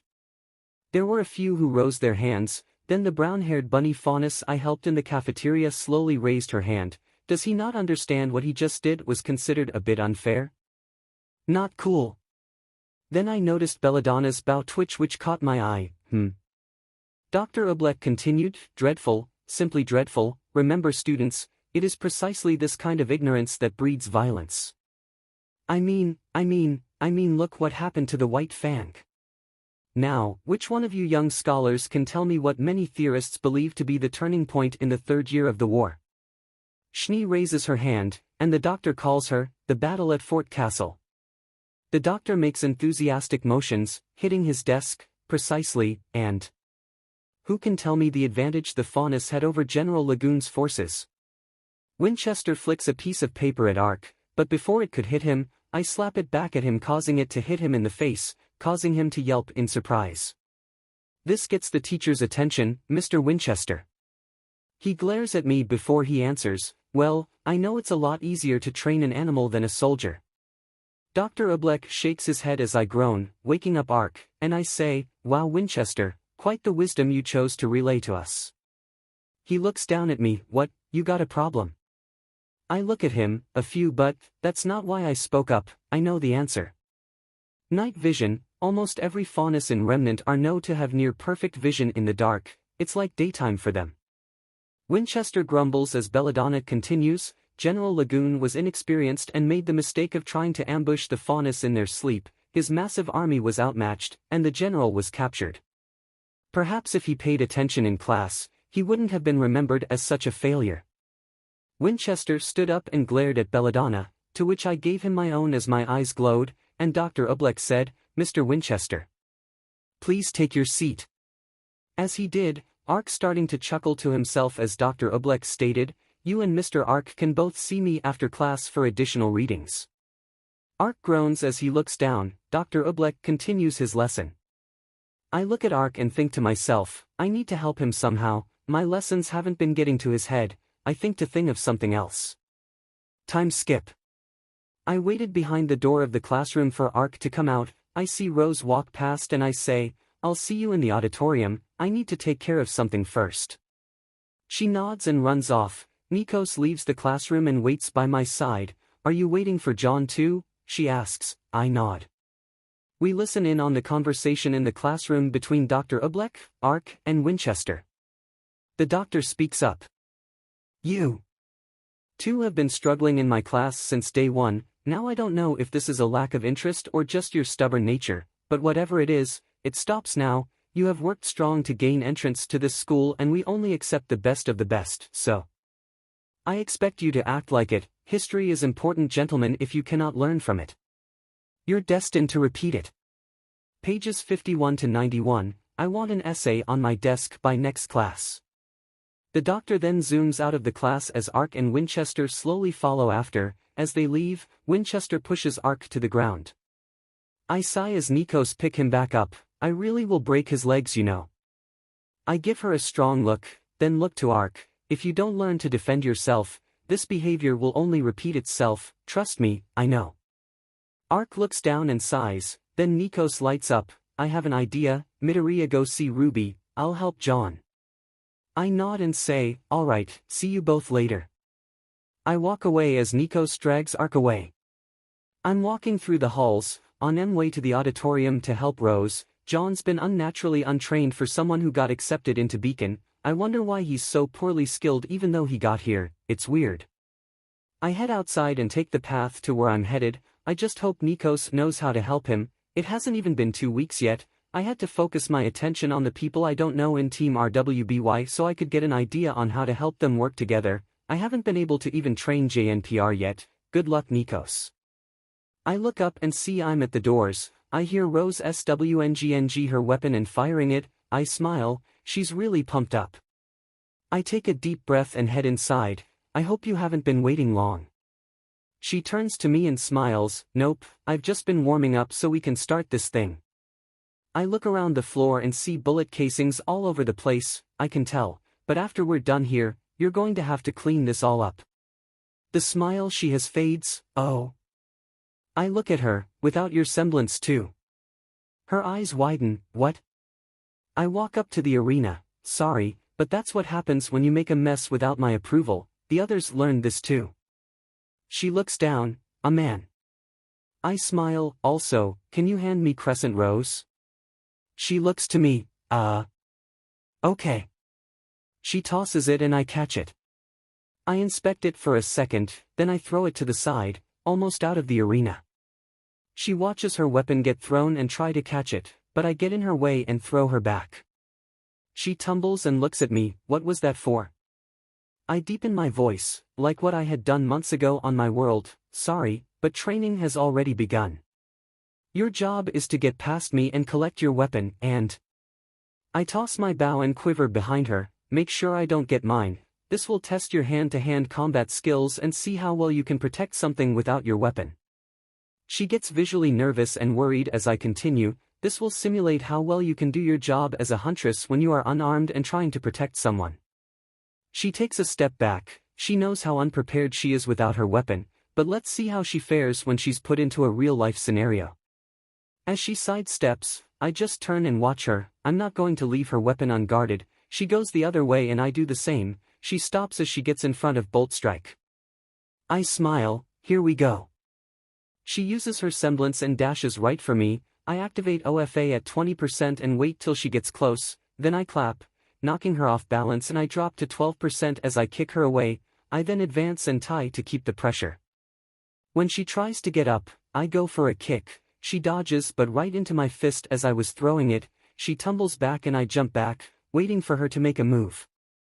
She gets up and looks at me. She seemed to look confused for a second, probably thought I was going attack again.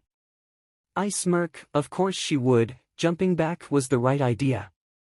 She tenses up and I bend my knees. She dashes at me again and I ready a punch as she gets closer. I see her drop lower to the ground as she gets closer and I throw my punch a little above her, thinking she was going to go up, but she uses her semblance even further. She now looks like she's just a twirling red spiral as she goes to the left, passes me.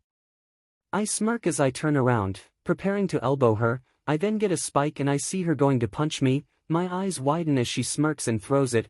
I lean back and grab her cape, spin around, and toss her. I keep the pressure and head straight for her. Before she hits the ground I punch her back again. She hits the ground and bounces. I then kick her into the wall and head for my weapons.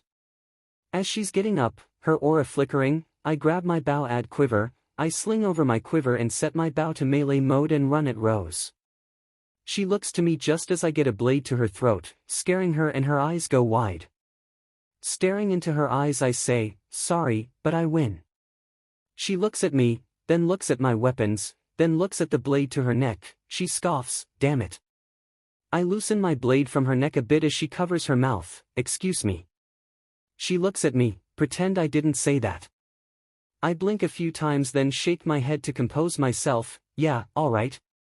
We stare at each other for a bit. I blush and stand back. Sorry. She stands up, and no, it's okay. Dusts herself off. What was the point of this training exercise? We're usually training with our weapons, so why was this necessary? I walk to Crescent Rose and walk back to her. Well, you're extremely talented with your weapon, surprisingly so, and since the very last time we fought you were easier than normal. She looks down embarrassed. I continue, I believe you are too one-sided when it comes to combat. Your skill with Crescent Rose seems too much if you had any training without her. I made this to test how good you truly are without her. Back then I knew you were easier to handle when you're unarmed, but I needed to be sure today, and I realized you truly have no training in hand-to-hand combat to speak of, so we'll be working on that from now on. I hand her Crescent Rose and I smile. Be grateful we caught this early on. This way I can talk to Ojban and or Goodwitch about this. It'll help you in the long run, trust me. She takes her weapon and looks at it, then I add, you can't rely on your equipment, or you'll get further and further behind your peers. If we can get you to fight hand-to-hand to the point where you can match long, you'll be unstoppable, I know it. She looks at me and I see a little red on her cheeks. You really think so? I pat her head. I know so. She smiles and walks to the door of the auditorium. I'll think about it, thank you Midoriya. I stop her with black WHP. Where do you think you're going? She turns to me. I'm heading to the dorms. I shake my head. Not yet, you're not. Look around you.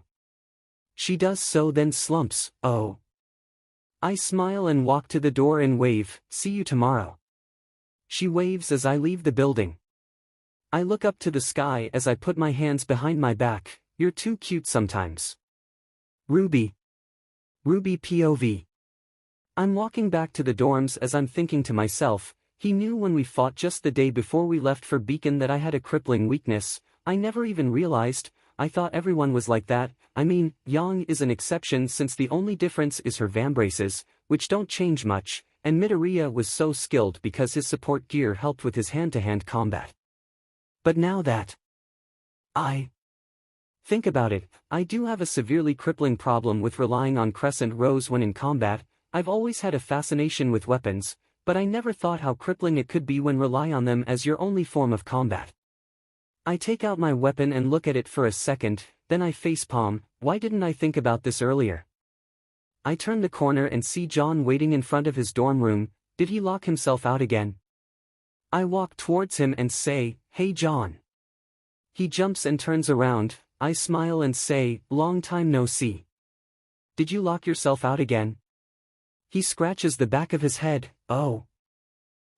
Nope." Shakes his head and shows his scroll. "Got it." I put my hands on my hips. "So, where've you been lately?" He looks away. I messed up. I did something I shouldn't have and now Carden's got me on a leash and Pira won't even talk to me. I'm starting to think coming to this school was a bad idea." He leans on the door and slides down to the floor. "I'm a failure." I stare at him for a second then say, "Nope." He looks at me, confused and says, "Nope." I repeat, "Nope," then I add, "You're a leader now John, you're not allowed to be a failure."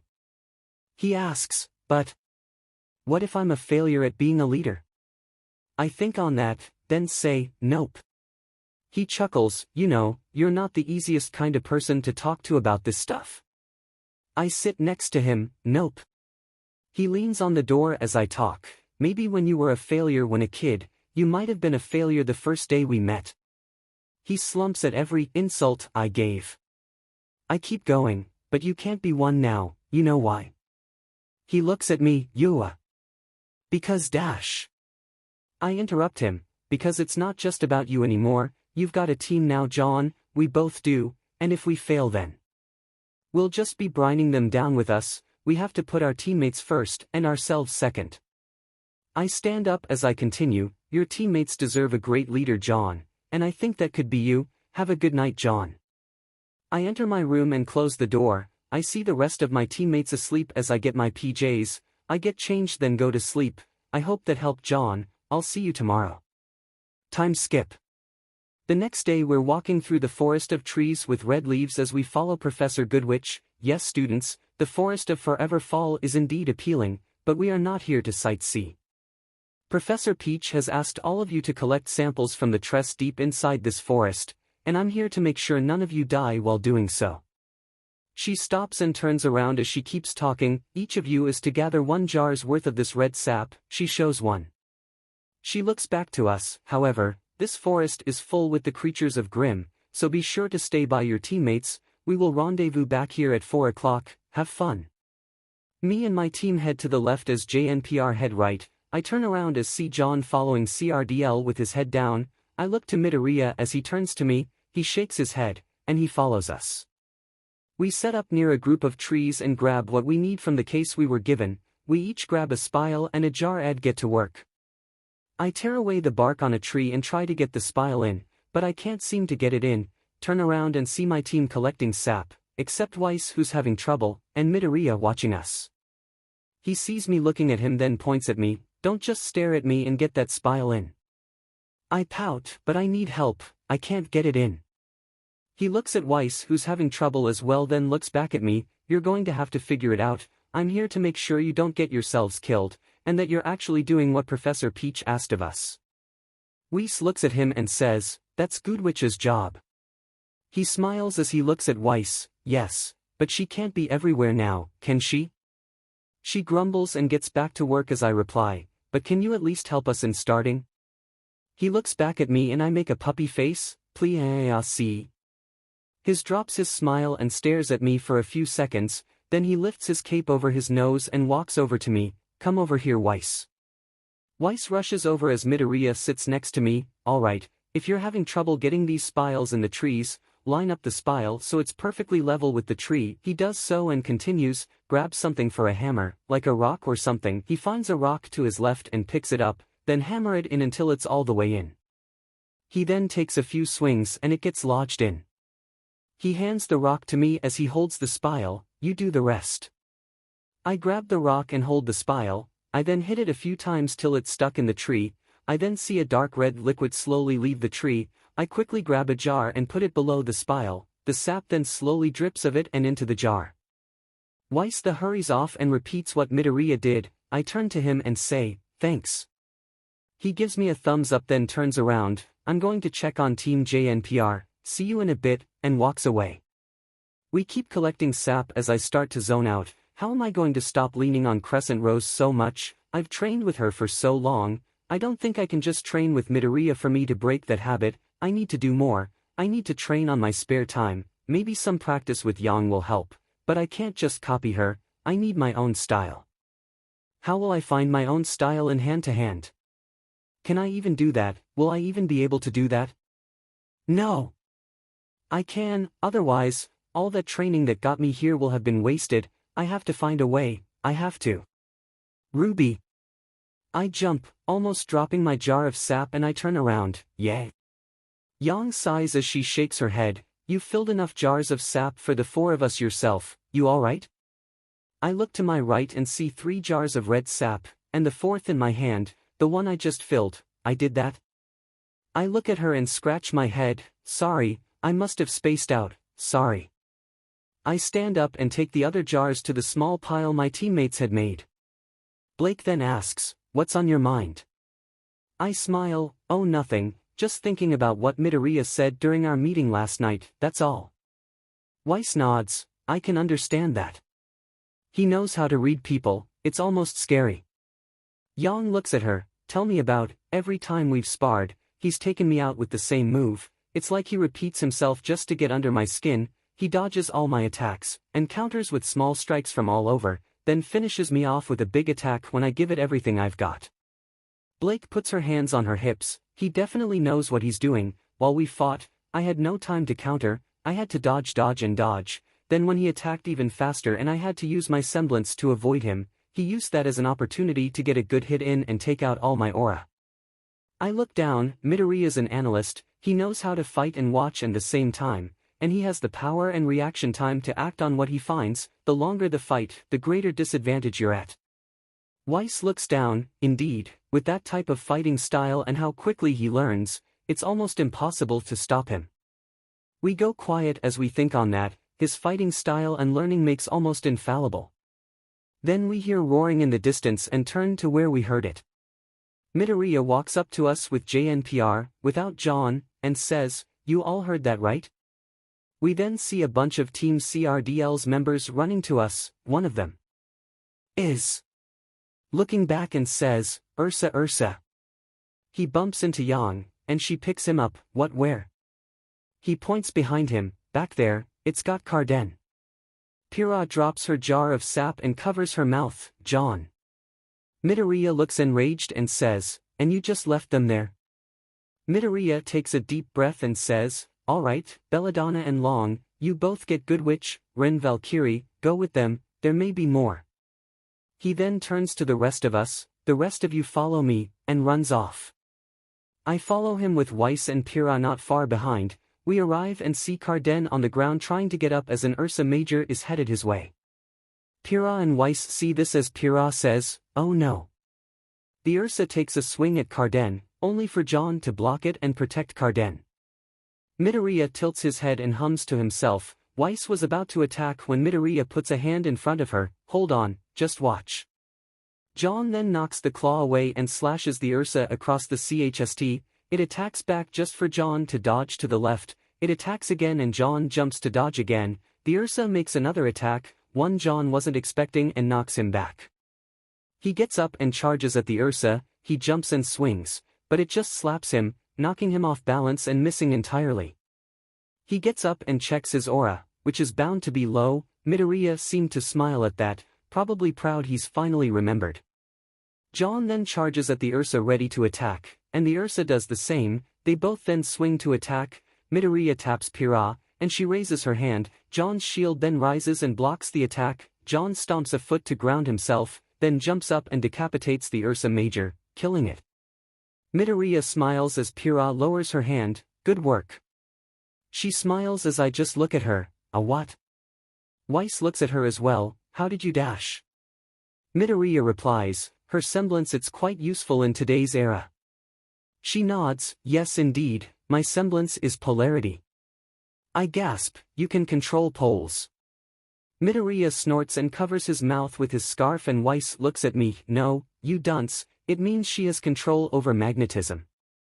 I look at Weiss, magnets are cool too. Pyrrha then starts to walk away. Weiss notices and says, wait, where are you going? I perk up, yeah we got to tell them what happened. Midoriya tilts his head to the side, we could, but...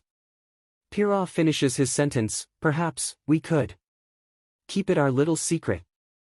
John stands proud as Pyrrha walks away, we all smile and walk away with her. Midoriya then whispers to me, sometimes, not knowing is the only way to improve yourself. He then walks a little faster as I watch him go, not knowing is the only way to improve. I smile, Izuku POV.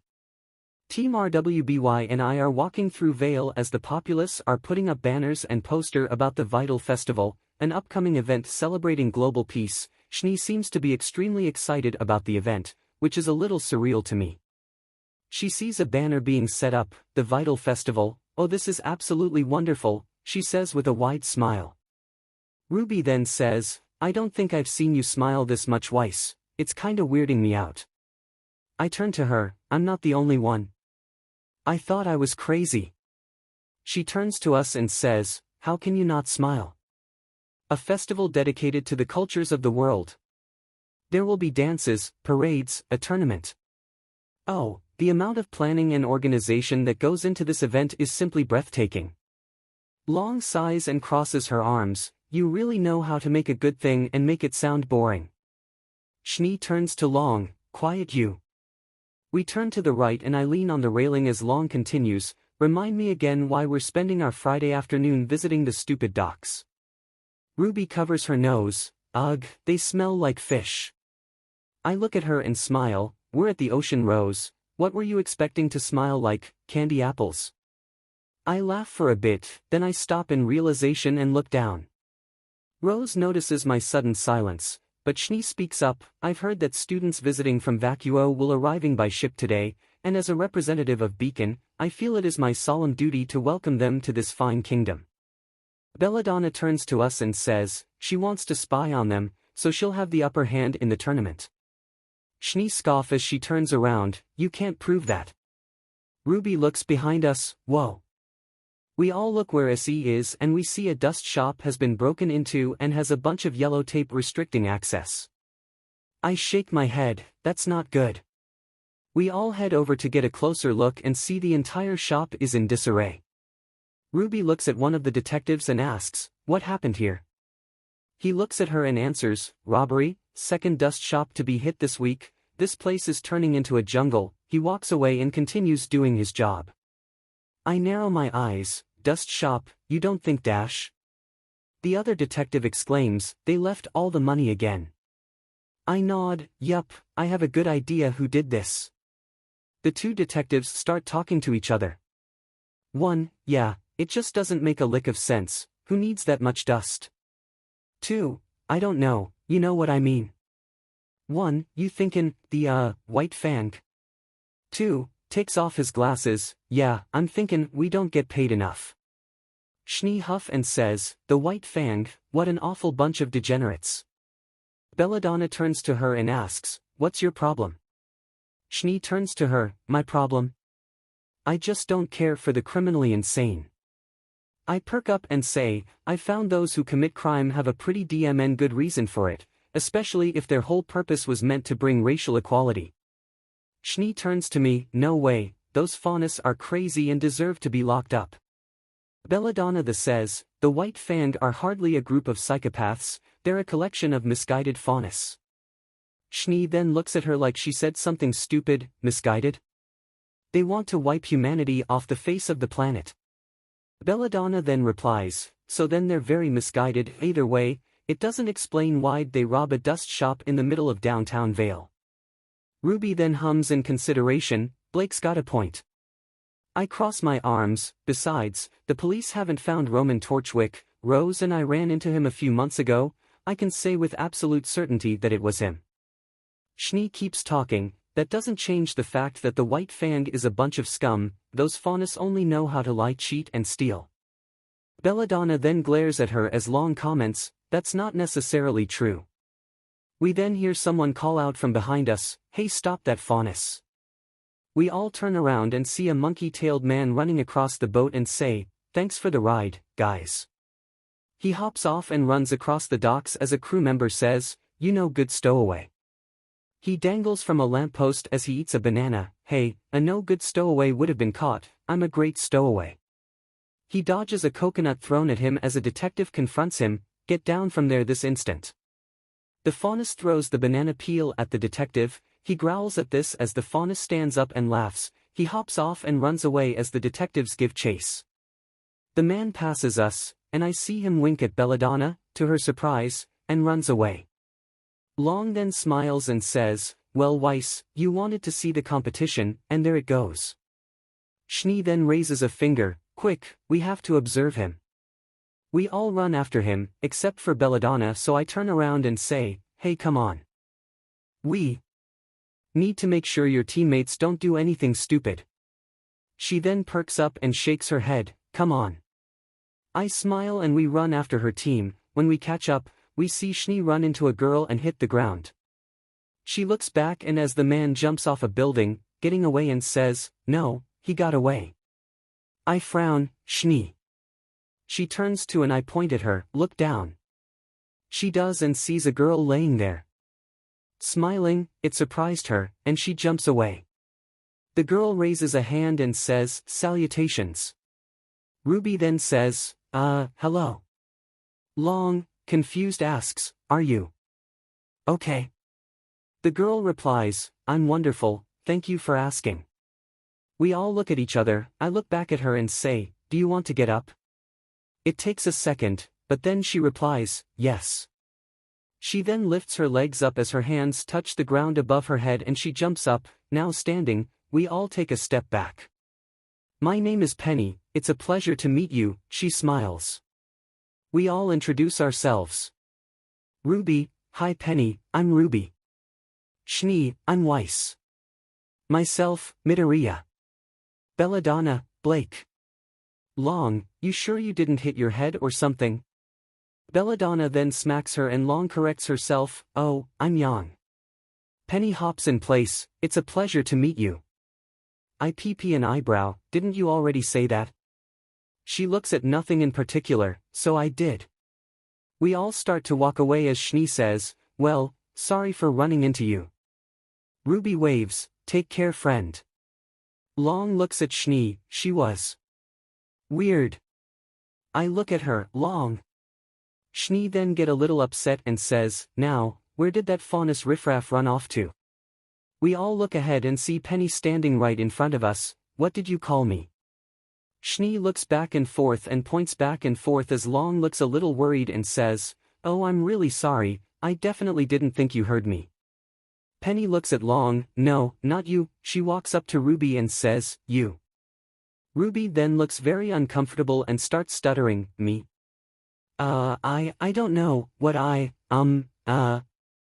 Penny leans closer, you called me friend, am I really your friend? You with. She looks at us as her teammates and crosses their arms and shaking their heads, while I just shrug. She looks at Penny, why yeah sure, why not? The others then fall over, and I look at them, what the dash? Penny then laughs, sensational, we can paint out nails, try on clothes, and talk about cute boys. RWBY groans and whispers something to Schnee as she stands up and she replies, no, she seems far more coordinated. Long then asks, so, what are you doing in Vale? Penny looks at Long and replies, I'm here to fight in the tournament. This seemed to surprise Schnee as she says, wait, you're fighting in the tournament? Penny salutes, I'm combat ready. Shni rolls her eyes, forgive me, but you hardly look the part. Belladonna and I then say, says the girl wearing a dress. She replies, it's a combat skirt. Ruby then crosses her arms and runs to her side, yeah, and they high-five each other. Shni then realizes something and grabs Penny, wait a minute, if you're here for the tournament, does that mean you know that monkey-tailed? Belladonna and I glare at her as she continues, rapscallion. Penny then asks, the who? Shni then shows a poorly drawn picture of the faunus we just saw, the filthy faunus from the boat. Belladonna then yells, why do you keep saying that? While I say, it's uncalled for. Shni looks at us, huh? We walk up to her, as Belladonna says, stop calling him a rapscallion, stop calling him a degenerate, he's a person. I say, it's uncalled for. Shni lets go of Penny, oh, I'm sorry, would you like me to stop referring to the trash can as a trash can, or this lamppost as a lamppost? She says, pointing to the objects. Belladonna and I then say, stop it. She throws her arms up, stop what? He clearly broke the law, give him time, he'll probably join up with those other faunus and the white fang. Belladonna growls as she makes a fist, you ignorant little brat. I shake my head, you're insufferable. We both walk away as I mutter, so many rich kids are like her. Shni then walks up to us and says, how dare you speak to me that way, I am your classmate. Belladonna crosses her arms as I put my hands in my pockets, Belladonna says, you are a judgmental little girl. Shni crosses her arms and replies, what in the world makes you say that? I reply, your attitude for starters.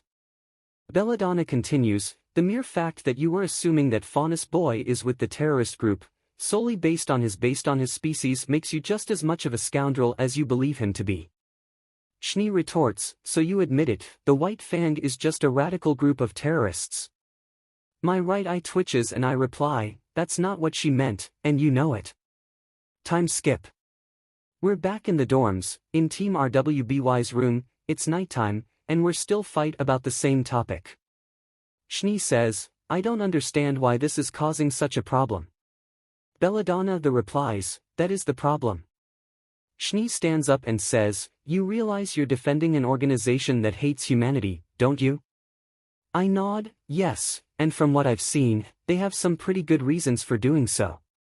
Shni looks at me, they want to bring us to ruin, the faunus of the White Fang are pure evil. We both stand up and say, there's no such thing as pure evil.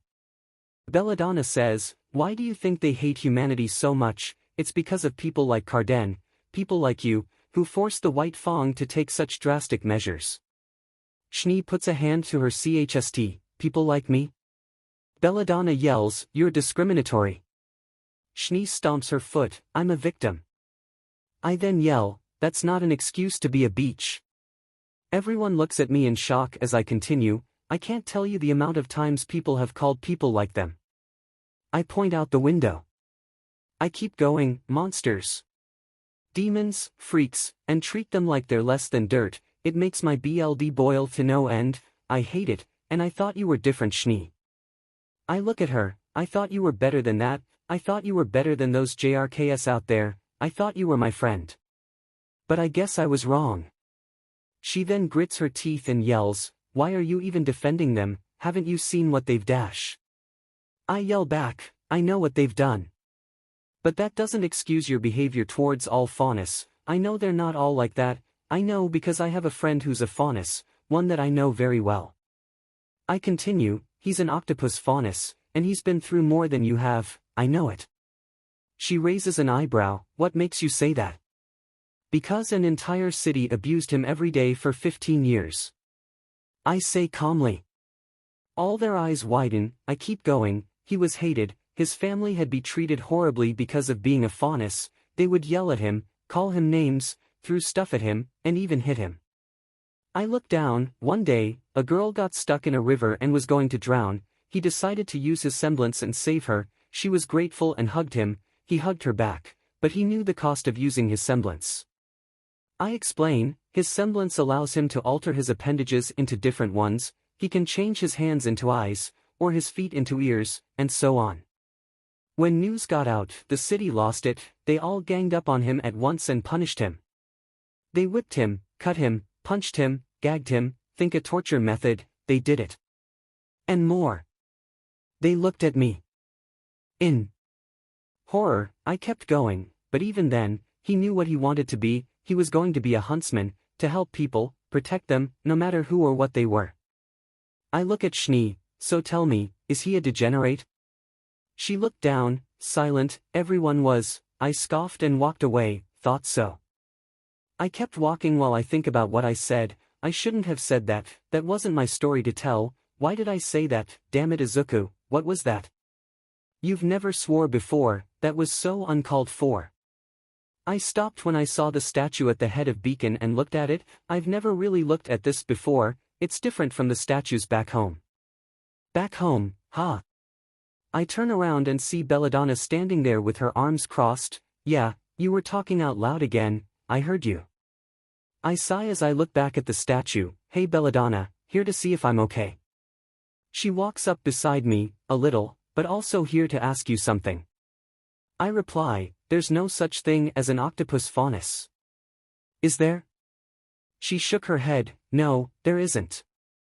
I take a deep breath, of course the faunus girl would know.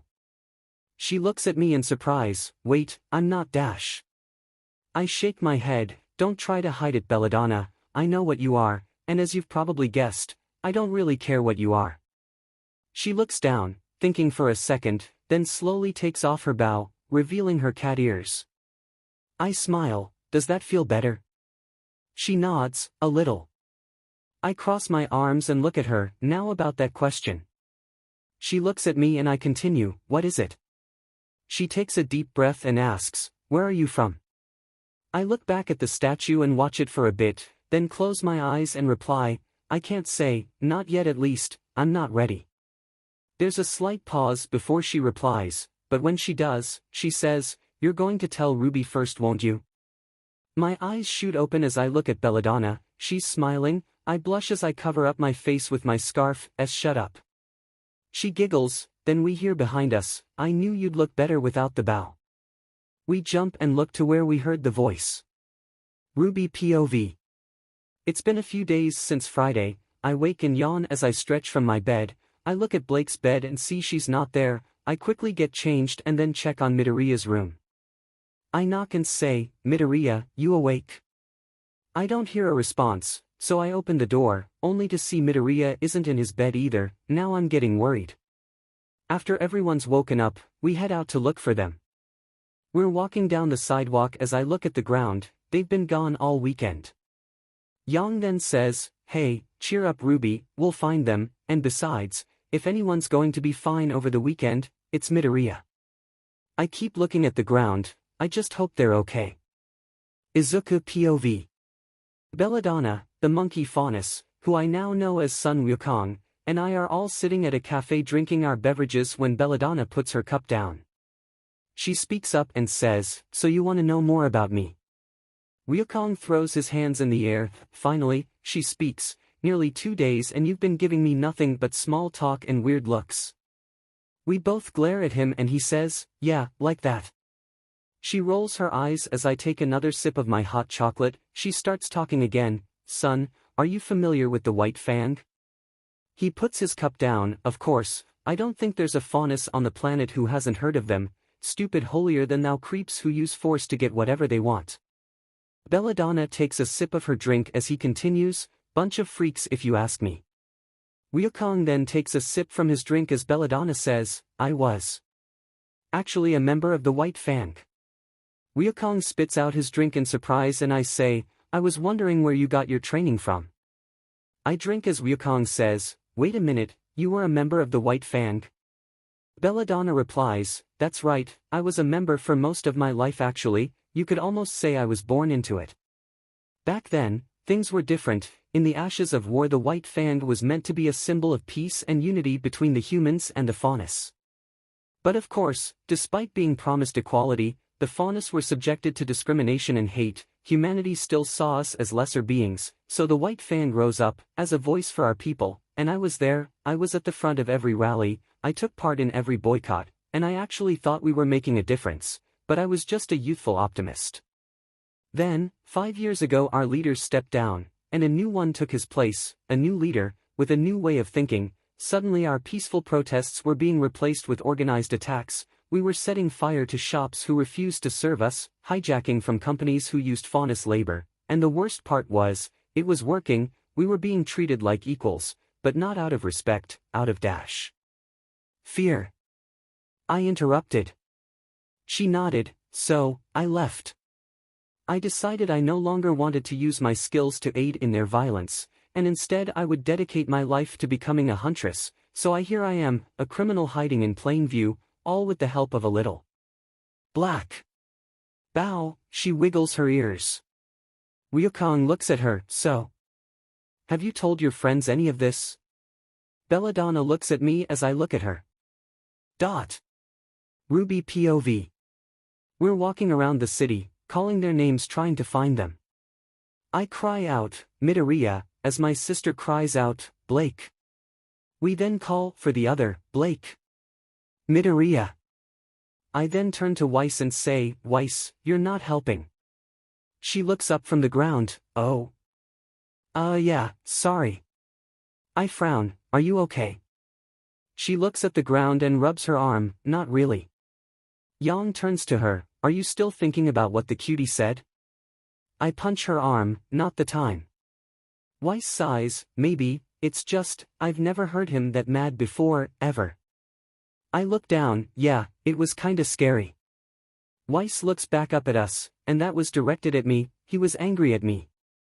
Yang's shoulder hugs her. I doubt that's what that was. I mean, this is Midoriya we're talking about. Weiss looks at her. Do you honestly believe that? Yang looks down and puts her arm down. No, just trying to cheer you up. Weiss smiles sadly. Thanks for trying. I take a deep breath. I think we should split up. We can't find them when we're all looking one place at a time. It's our best bet at finding them. And I think Weiss' hair looks wonderful today. I jump back and see Penny. Ah. Penny, where did you come from? She waves. Hey guys, what are you up to? Yang replies, we're looking for our friends Blake and Midoriya. She looks up then back at us. Oh, you mean the Faunus girl and the Dimension Traveler? We stare at her, and I say, wait a minute, what did you say? She repeats, the Faunus girl and the Dimension Traveler. I stare at her intensely. What do you mean by Dimension Traveler? Penny seems to be a little confused and says, he's from another universe. I run up to her and grab her shoulders. How would you know that? She seemed to get immediately uncomfortable. Oh, well the thing is, it's just. Anyways, you said you're looking for your friends, are they lost? I stare at her. Did she just change the subject? I sigh. Yeah, they've been missing since Friday, so we're dash. She immediately starts holding my shoulder and says, that's terrible. Well, don't worry Ruby my friend, I won't rest until we find your friends. I smile awkwardly as I reply, that's really nice of you Penny, but we will be fine, right guys? I look back at my team only to see that they aren't there. Great. Izuku POV. We're walking down a sidewalk, trying to figure out what to do, when trying to find out who's doing all the dust robberies. Ryukong asks, so? What now? I look around. We need to find a way to prove the White Fang are innocent and find the real culprits at the same time. Belladonna puts a hand to her chin. I still don't think the White Fang are behind these robberies, they've never needed that much dust before. We stop and I look at Ryukong who looks at me. We both say, what if they did? I mean, the only way to prove they didn't do it, is to go to the place where they would most likely go to if they were to do it. Ryukong finishes, and not find them there. We both look at Belladonna and point to her as we say, right? She looks between the two of us and says, the only thing is, I have no idea where that'd be. I slump, right? Ryukong then says, well, while I was on the ship, I heard some guys talking about offloading a huge shipment of dust, coming in from Atlas. How huge? Belladonna questions. Ryukong moves his arms out to his sides. Huge, big Schnee Company freighter. I raise an eyebrow as Belladonna asks, you're sure? She looks at me as I look at her and says, yeah, that'll do it. Time skip. It's nighttime now as Belladonna and I are sitting up on a rooftop watching the docks filled with large crates of Schnee Company dust. So far, no activity. I sigh, this is one of those missions where I hope there's trouble because if not, we wasted an entire night doing nothing. She replies, no, we learned that the White Fang wasn't responsible for this. I reply, unless there was a larger, more secret shipment somewhere else that they went to. She sighs, good point. Wukong then returns with a bunch of apples in his arms. Did I miss anything? I stand up and stretch. Nope, nothing yet. He kneels down. I stole you guys some food. I glare at him as Belladonna says, do you always break the law without a second thought? He then replies, hey, weren't you in a cult or something? I slap him on the back of the head as Belladonna glares at him. He rubs the back of his head after dropping all the apples and says, okay, too soon. Suddenly, we hear the roaring sound of ships behind us as air is thrown past us, surprising the three of us as we look up. We see a small ship fly over and land in the docks, and as it does, men in black and white clothing, armored and have a red animal insignia on the back leave the ship, all armed with swords or guns, some with both. Belladonna seemed sad at this, as she says, oh no. I look at her, is that them? She nods, yes, it's them. Wukong then asks, you really didn't think they were behind this, did you? She replies, no, I think deep down I knew, I just didn't want to be right. Hey, what's the hold-up? I jumped at the familiarity of that voice, and I looked down, no way. I couldn't believe it, he was here, working with the White Fang, Roman Torchwick. Stepping off the ship, we're not the most inconspicuous bunch of thieves at the moment, so why don't you animals try to pick up the pace? Belladonna shakes her head, this isn't right, the White Fang would never work with a human, especially not one like that. I immediately grabbed her as I saw what she was going to do, hold on. She looks at me, what are you dash? I put a hand up telling her to stop, calm down, Wukong, I want you to wait behind that crate in the second row. I point to one on the right. He nods, you got it. I look at Belladonna, I want you to wait behind that crate behind Torchwick, okay? I point. I then look over to a crate on the left and point to it, I will be over there, and on my mark, I want you all to jump in, Wukong will take out the thugs, I will do the same, and you will restrain Torchwick, everyone got that? They all nod, good, let's go. We all separate and head to our positions, once there I sit and watch them for a bit. I think to myself, this will be a lot easier than I expected. I take a deep breath and then run out. As soon as a thug sees me, I summon Black WHP and restrain half a dozen members, now. At that moment, Wukong jumps out and attacks the rest of the thugs while Belladonna puts a blade to Torchwick's throat. I bring my arms up and then slam them both back down, knocking the members I had out cold. Gotcha. Wukong then takes out the last of his thugs and gives me a thumbs up. I nod and pull out my scroll, but before I could call the police, a dozen more ships arrived. I watch them all arrive, oh no. One of the ship's side doors opens and my eyes widen in shock, and I drop my scroll. I see Tenko with them. He has a different look now, he has a black cape with red markings, and he's wearing a back vest as well as gloves, which seem to have dust in the knuckles. He's looking around, then he sees me and his eyes narrow. I take a step back. This can't be good. Tenko then hops off the ship and throws a punch right at me. I activate OFA at 65% and throw one back, our fists collide, and the air is thrown everywhere, knocking everyone away, except for the two of us. We jump back as I lower to 45% and we stare each other down. I speak first, what are you doing, Tenko? I thought you changed. He shakes his head, no I didn't, we had a common enemy, nothing more, he died before he could come here. So now it's just you and me, Midoriya. He dashes for me, and I do the same for him. We throw a punch at each other causing the air around us to go ballistic. We throw another and they collide, we get thrown back and I slam into a crate while he tumbles across the ground. We both get up and look at each other, this won't end soon. We then go on a full barrage of punches and kicks. Our fight is causing so much air pressure that no one can fight anyone, only Tenko and I can fight in this chaos. I eventually throw a punch combined with gravity dust in my glove, wind dust in my gauntlet, and the combined kinetic energy of the fight thanks to Fa Gene. He activates some grav dust in his glove and he throws a punch. When they collided, there was no contest, and he was sent flying back into one of the landed ships. He flew straight through it and it exploded. I looked down and saw a note on the ground and picked it up, but before I could read it, I heard someone yell, "Midoriya!"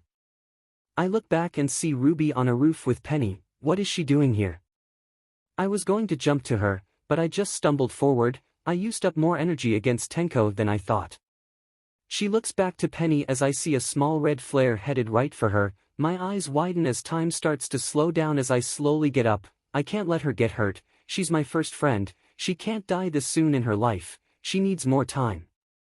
I then give it everything I have and run at 100%. She turns to see the bullet and I'm just about to get there. She braces with her scythe. The next thing I know, I'm right in front of her, holding the bullet that's inches from her face. Breathing, I ask, "Are you okay?" She slowly opens her eyes and looks at me. "Midoriya?" I smile. "Who else, Santa?"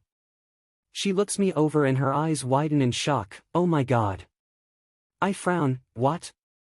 I look down and my eyes widen. "I'm glowing green." "No, not only green, but I'm also glowing green as well as the several other colors, the AIM colors of the OFA vestiges." Ruby squeals, "You're like a rainbow." I chuckle. "Yeah, I kinda am, aren't I?" I get a spike and I get another bullet fired at us. "Slow it down, Torchwick." I turn back to her and hand her the bullets. "Hold on to these, won't cha." I then hop off the roof and make quick work of the white-fanged thugs. Unfortunately, he and Tenko escaped. We called the cops and they arrived. Belladonna then explained the truth about who and what she was. Eventually Long and Schnee arrived. I turn to them and see Schnee looking at the ground. I walk up to her and stop in front of her. "Hey." She shifts nervously and replies, "Hey." I take a deep breath. "I hear that you've been pretty strong on yourself these past 2 days." She doesn't reply, so I grab her shoulders. "Schnee, look at me." She does so and I keep talking. "I shouldn't have yelled at you like that. I shouldn't have yelled at all."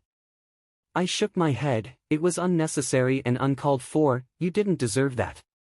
"I'm sorry." She shakes her head. "No, you were right. Even if I went through tough times, I shouldn't be discriminatory because of it." I let go of her. "I know, but I could have gone about it a better way. I'm sorry." She giggles. "You say you're sorry a lot when you're apologetic." I scratch the back of my head. "Yeah, I stop myself." We all start laughing, but then Ruby stops and asks, "Hey, Midoriya?" I stop and turn to her. "Yeah, Rose?" She looks at the ground, then looks at me. "Are you from a different universe?" My eyes widen in surprise, and I stare at her. It takes me a second before I can compose myself. "How did you find out?" Ruby replies, "Penny, somehow. She knew." I look down. There's a dead silence between the 6 of us, then I say, "Wukong, can you give us some space?" He nods and walk away. I look at everyone and say, "Where do I begin?" Let's go. Before we dive in, if you enjoy dark, powerful what-if stories like this, make sure to like the video, subscribe to the channel, and turn on notifications so you don't miss the next upload. Your support helps bring more stories like this to life, and it only takes a second. Now, let's begin.